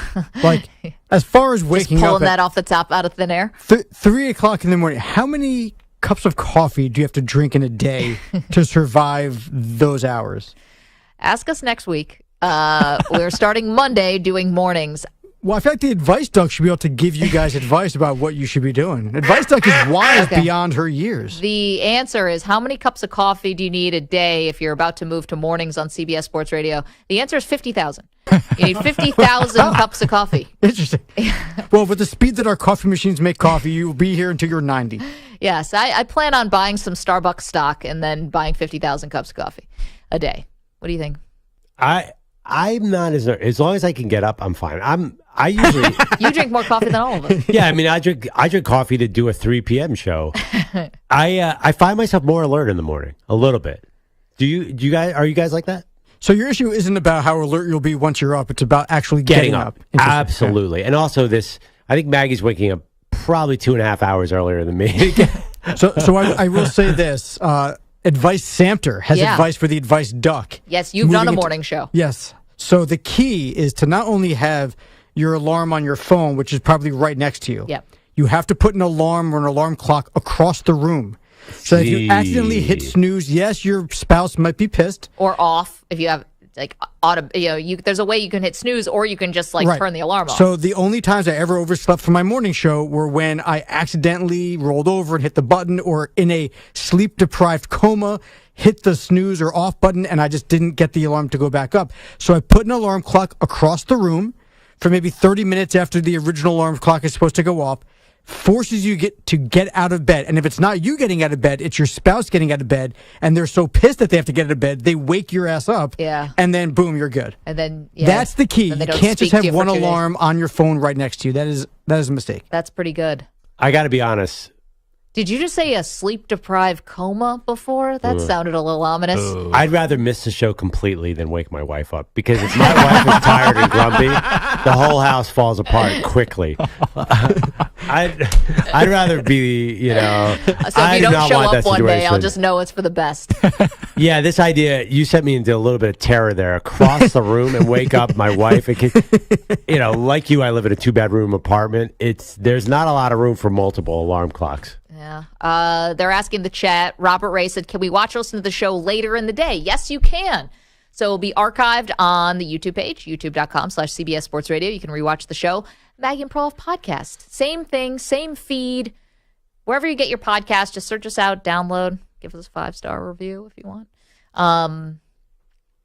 Everything's the same. Just Perloff and I now become zombies. That's all. It's the only thing that changes. We're going to be fine. I'm just kidding. Stop. I'm excited. I think we're going to do an awesome job. And I appreciate the fact that we get to take on this new challenge. So there we go. Speaking of new challenges, our by Emmanuel Barbari, how about calling Yankee games on the radio last week? Yeah, how the Yankees doing? No, I'm just kidding. Got a couple of wins when I was in Pittsburgh. That's besides the point. Wait, what was the record of the games you called? 2-1. There you go. Won the series, lost the finale, but won the first 2. Couldn't save him. Acting like I lost the finale. Yeah, it's just, 2 How out of dare 3. you, Emmanuel? It's just weird because my Phillies, we're playing for something now. So the playoffs. Did I mention that I like the Phillies and I saw an alligator last year? Or it might have been a crocodile. Anyway, that's awesome, dude. I appreciate that. Very, very cool. Got to be feeling good about the Phillies. I really am, which makes me nervous because last year I felt terrible about them. They won 87 games. I'm like, there's no way this postseason's going anywhere. Right. I didn't even bother to talk trash because I thought it'd be over like that. And then by the time I was comfortable enough to talk trash, it was Game 6 of the World Series and it was over. So I'm starting early this year, and I'm going to be lucky us. You are going to hate the MLB playoffs, Maggie, because as long as the Phillies are alive, I'm going to be as obnoxious a Phillies fan as you've ever seen. I'm going to bring my emotional support alligator to the studio, and I'm going to be talking. I'm going to wear my Bryce Harper headband, and it's on. Yeah, man, what a great promo for the new show. You're going to be as annoying as possible about the Phillies. Come join us 6 a.m. to 10 a.m. This is what's going to happen. This guy who brought the alligator to the Phillies game, he's trying to get this rally monkey. This is what I bet he's trying to do. He's trying to become like the rally alligator. I love it. I actually hadn't thought of that. Well, they got to let him into the stadium for him to be the rally gator. They're going to be selling merch, and everyone's going to be wearing, doing the gator chomp or something. The Nationals did the baby shark thing a couple years ago and won the World Series. Need some spark come postseason time. Maggie, I thought you were on the record you liked live animal mascots. Well, not sitting next to me eating a hot dog, drinking a beer, watching a game. I've been on the field. So when by the way, even that, sometimes I wonder, is that super safe? Ralphie, who's getting a lot of attention this year, Ralphie looks like he's about to cut loose and go up into the crowd himself, the Buffalo and Colorado game. Yeah. And I've told you this, the Auburn Falcon is dangerously close to the fans. Anyway, I think I like this idea, the Rally Gator. I think I'm going to steal that and put it out on social media, and we're going to start something here. That's going to be the Rally Gator. You're going to be Gator? so mad. You're like, oh my gosh, I'm fueling this fire of Phillies insanity. Is it bad enough that I got to watch Ozzie Albies last night? Sorry, Robert Acuna Jr., pardon me. Acuna Jr. last night has now had a 40 home run, 70 steal season. Now, listen, growing up Mets fan or whatever, it doesn't matter. You learn to hate the Braves. That's not even what this is about. This dude is so good. However, the rules are much different now. You can only have so many pickoff attempts. So once the pitcher has 2 pickoff attempts, he's free to run. So I'm expecting now I keep calling him Albies, Acuna Jr. He's got to steal 70 now minimum a year. Yeah, I'm setting the bar now this high. You do it once, I got to see this. This has got to be your average now. Who cares about him stealing bases? He puts them in position to score runs, and they score tons of them. Why do you even your number 7 hitter has 39 homers? Your number 8 hitter has 24 homers. You have 3 guys. Or the I'm looking at the MVP stats race. right now. There's 4 guys with 37 home runs or more. Why are the Braves the 27 Yankees? I can't stand this team. I'm sorry. They're a longtime rival. Everyone's raised the bar though, like Maggie. Yeah. And they expect 70 steals because people aren't even saying he's a lock for the MVP. Yeah, right. Everyone's saying, it might be Mookie Betts. Yeah. It might be somebody else, which is crazy when somebody has a 40-70 season. Goes to show you people understand that the rule changes. Well, I think it's crazy Hated that it. Matt Olson has 53 homers now and has not gotten more attention. I think because Acuna steals a lot of the spotlight from him. Right. But Matt Olson could be, why isn't he a huge story? I don't feel like he is a huge story, and his numbers are insane. Yeah, I don't know why, because when Aaron Judge was hitting 53, it was like, break into a college football game. We got to count down to 62. 63. No, I know, but it was like once he got within 10, people started freaking out. Well, to your point, then maybe it's because Aaron Judge didn't have a 40-70 guy on his team. Yeah. If somebody did, Right. they'd be a bigger deal than Judge. They're cannibalizing themselves. You were talking about Ozzie Albies. Yeah, On another Albies season, is Albies great has too. MVP numbers, and a normal season, he'd be an MVP too. It's ridiculous, this team, and I hope they lose, and they lose fast. Sorry, Atlanta listeners. Here is, you're not the only one salty about the Braves. Here was the Cubs play-by-play announcers last night on Marquee. They were not happy when Acuna stole his 70th base, and he picked the base up out of the ground and held it over his head like he just won the World Series trophy. And we're really stopping the game. Can we get the base after the game? I mean, this is pretty absurd. I mean, it's just a hell of an accomplishment. Totally, but you can't stop the game and run a highlight montage. I mean, you actually can stop the game and do a highlight montage because it's a moment, and we stop games all the time to honor things that happen in games. We just did it with LeBron. Granted, it's the all-time scoring record, but we just did it with LeBron. They did Ricky Henderson did it when he broke Lou Brock's stolen base record. He took the base, he picked it up, and they stopped the game. That was a bigger deal. That was huge. I mean, That was this a is 40-70. historical This deal. is pretty big deal. Not Ricky Henderson setting the all-time stolen base record. No, but it's not significantly far behind. It's worthy of it late in the season like this. I mean, listen, they stopped the game when Steph Curry broke the all-time three-point record. I mean, come on. That's bigger than 40-70. That's a big deal. You thought it was in bad taste that they stopped the game? No, I thought it was fine. I mean, who cares? It was I don't Luke think Giambi and Jim DeShays. I don't think it's such a huge deal to stop the game. I just don't. I love Boog, too. He's so great on everything he does. I've met him before. He's a super nice guy. I don't think surprised they were salty about it. I don't. Who cares? You could take an hour off from a baseball game. I don't think anyone would notice. But I don't think this is a huge historical accomplishment for the very reason you said. I mean, stolen bases don't count anymore, and home run numbers. Who cares about those either? So 40-70 is not what it once was. No, it's not. But I don't mind. I don't mind acknowledging something. Like, you can't do it all the time, but I don't mind a little acknowledgement about big, huge numbers. What do you think? Does that guarantee the MVP? I don't think so. He's winning the MVP. I do not understand why people think Mookie Betts is going to win this. Mookie's got a lot of star power. Emmanuel, yes? Mookie plays second base and the outfield. It's pretty amazing. So every opinion I've heard on Mookie includes the fact that he gave the Dodgers flexibility on their team that Acuna didn't. Plus his numbers are insane. Yeah, I know, but I mean, Acuna's the newer story. That's why I'd go Acuna too, but that's the argument for Betts, which seems like a reach. They're using defense as a big part of it because Acuna, the new metrics for defense don't favor him. So you're saying because he moved to second base and played all over, the Right. Dodgers snuck into the postseason? So what happens sometimes, Betts will play second and they'll stack the outfield with lefty hitters, which allows the Dodgers to win more games. I'm just saying, so they're going to win 102s compared to 99. What's the Right. difference? The Dodgers, Exactly. The Dodgers are insane. They get in the playoffs by 10 games every year. I don't care where Mookie's playing. That's not going to be the difference between them winning the division and not. You're right. Yeah. So I think it is a reach, especially when you have Acuna literally hitting 350 as well. It's not like Acuna's just stealing bases. Hey, well, who's winning the American League? Did Shohei do enough? Yeah, he's going to be unanimous, I think. Okay. Because Corey Seager's his only competition. Oh, it's and a matter Seager of missed like a competition. month. Ohtani missed a month, but Ohtani also pitched, and Nobody else does. Do you think that matters? I mean, it's going to be the offseason of Ohtani recruitment. If he wins this MVP, is he going to ask for that big money? I think so. Oh, definitely. He's going to ask for it, and his agent is out there giving like definitive timelines. Like he's definitely be ready to hit by 2024 opening day. He'll be able to pitch by 2025. Like you do not know this. You do not know. Find me a baseball player who never had a setback recovering from Tommy John. Yeah, but it's almost impossible. Find me a 2-time MVP on the free agent market. There's one. I mean, he is interesting. You have to admit. 855-212-4CBS, 855-212-4227. So that was the last Advice Duck for the afternoon show. Tears. But we will be bringing the Advice Duck to mornings when we move to mornings on Monday, 6 to 10 a.m. Eastern. We have so much more to do after this CBS Sports Update. Here's Emmanuel. CBS Sports Radio.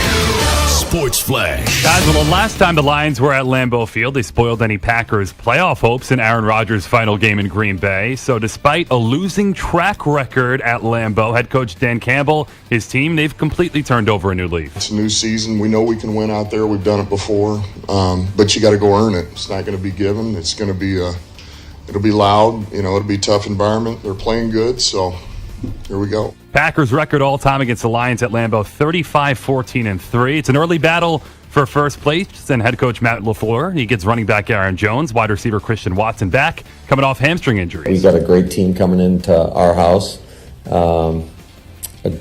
NFC North rival, one of the favorites to win the division this year, and we're going to have to prepare our best. Baseball, after completing a suspended game earlier, Tigers blanking the Royals 8-0.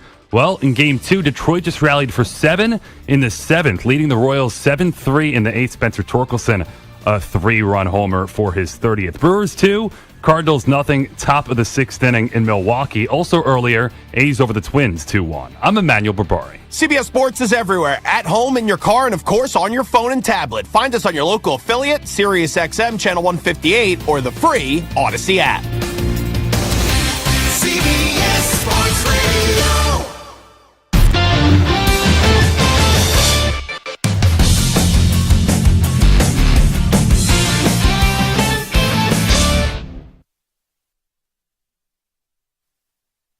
You're in a 5-minute break.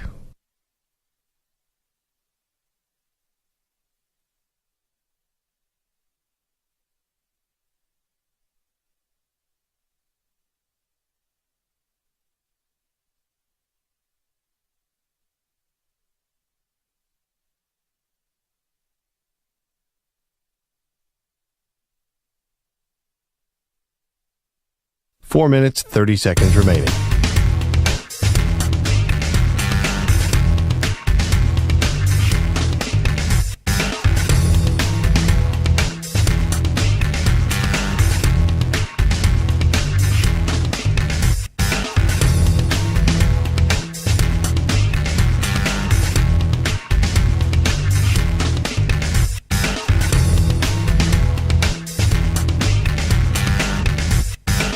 Four minutes remaining.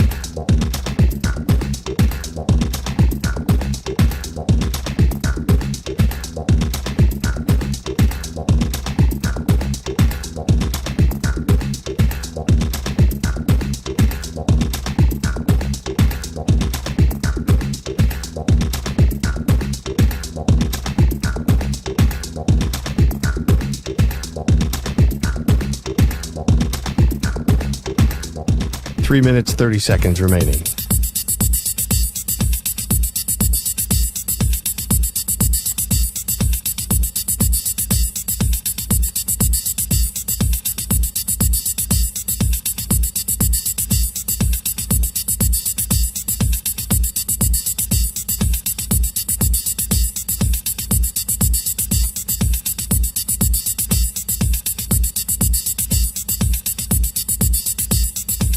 Three minutes remaining.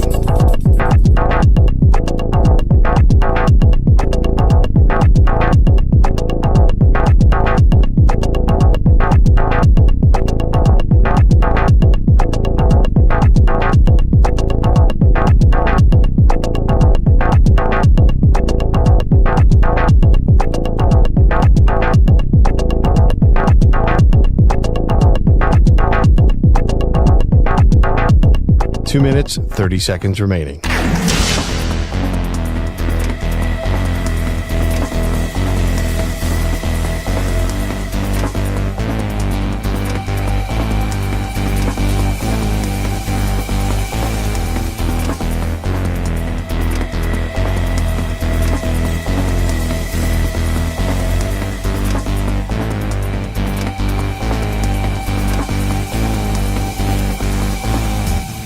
2 minutes remaining.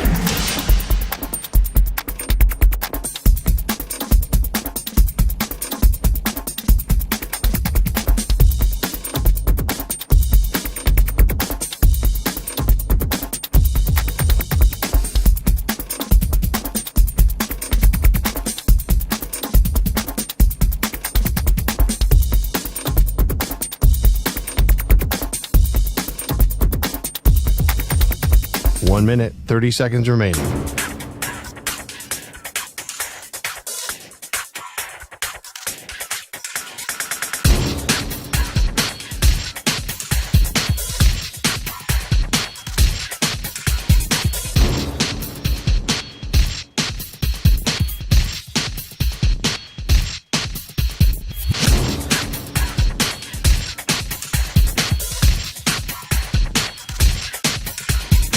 One minute remaining.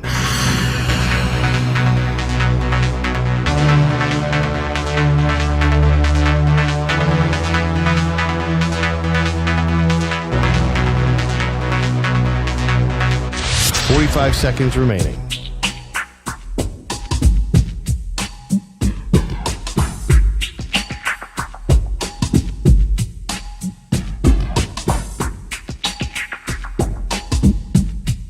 Thirty seconds remaining.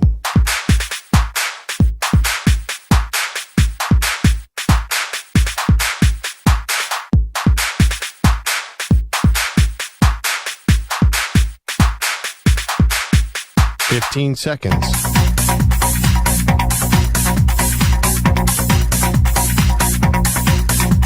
Break ends in 5 seconds.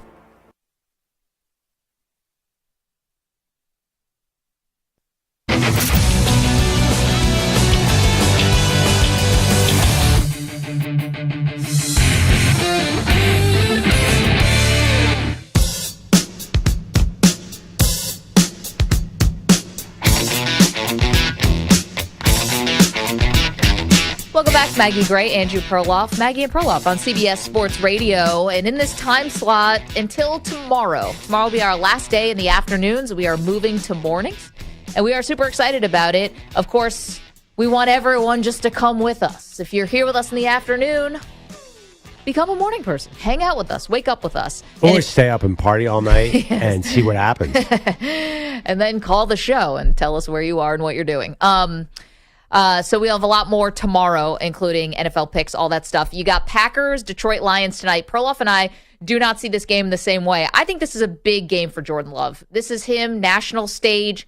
You got no Rodgers playing this year, unfortunately. I'm not reveling in that. I'm just saying you don't have Packer fans sort of peeking over at the Jets, checking in on Aaron Rodgers like, hey, what if maybe we should have, stuck with Rodgers. There's none of that this year. And he's been okay so far this year. Yeah. A big performance on primetime, I think, would go a long way with him, with Packer fans, sort of cementing, hey, we've got this guy, and the Packers were right in making the decision they did. Well, I think they were definitely right because Aaron Rodgers is getting old. But I think that's way too much pressure on Jordan Love. This is his, how many starts does he have in his career? This will be the fourth this year. I think he started, 2 games before this? That's 6 starts. What do you expect out of this guy? It's not that easy. He's 24. He came in the league young. He's still a developing quarterback. We should view him as a green quarterback who's going to take some time. So if they lose tonight, he's fine. If they win tonight, he's fine. I don't really think that this, just because he's in the national spotlight, doesn't mean this game means any more. Well, it's only 4 starts, actually, for him. It's not even 6. But he had 1 start last year? He had 1 start in 2021. No starts last year. And 3 so far this year. So 4 career starts, according to Pro Football Reference. But here's the thing. It's not like he's a rookie with 4 starts. And I'm saying, hey, guys, of course you'd have to reserve judgment then. This is someone who's been in the league for 3 years already. I think it's fair to say the bar should be higher for him at this point. Yeah, he's so young. I think that's a little unfair. And also, who are his targets? I mean, who's he throwing to? Well, Christian Watson's going to be back tonight, and you've got Aaron Jones back tonight. Christian Watson's a second-round pick. Bakhtiari got put on IR. Christian Watson's a second-round pick who's 23 years old, who drops balls. He's really fast. I know he looked good with Aaron Rodgers, but I think it's a very young team. It's a rebuilding team. Maybe they get ahead of the curve, but I would give if Jordan Love finishes the season and they're 7-10, and he shows improvement, I'm thrilled if I'm Green Bay. I don't need him to win this game. And I know that might sound like an anti-Packers or anti-Jordan Love thing. I'm just saying settle down. Let the kid grow into this. Just because you're a Packer quarterback doesn't mean you have to be a superstar immediately. No, but my point is he's got a big moment tonight because he's going to have all the attention. Right, but I think... the Lions, obviously. It's pretty amazing. We're like, yeah, Lions game in prime time. How things have changed. But I do think that sometimes this big moment, these big national spotlight games, people overestimate what they mean. And then he could go on a run where he improves the next 6 games, loses tonight or wins tonight. And, I just think that young quarterbacks go up and down. And I don't think we should expect them to be awesome. Then again, there's Zach Wilson, who he's 24 years old too, and we've already judged him. And how many starts does Zach Wilson have? Like 25 more, right? Samter, how many starts does Zach Wilson have? Like 30?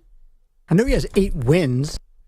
Maybe not 30. No. That's too much. Zach Wilson has 8 wins? Yeah, probably. He's 24 too. Actually, I'm really surprised. He has 8 wins? Yeah, he has started 24 games, played in 25 games. He's 8-16.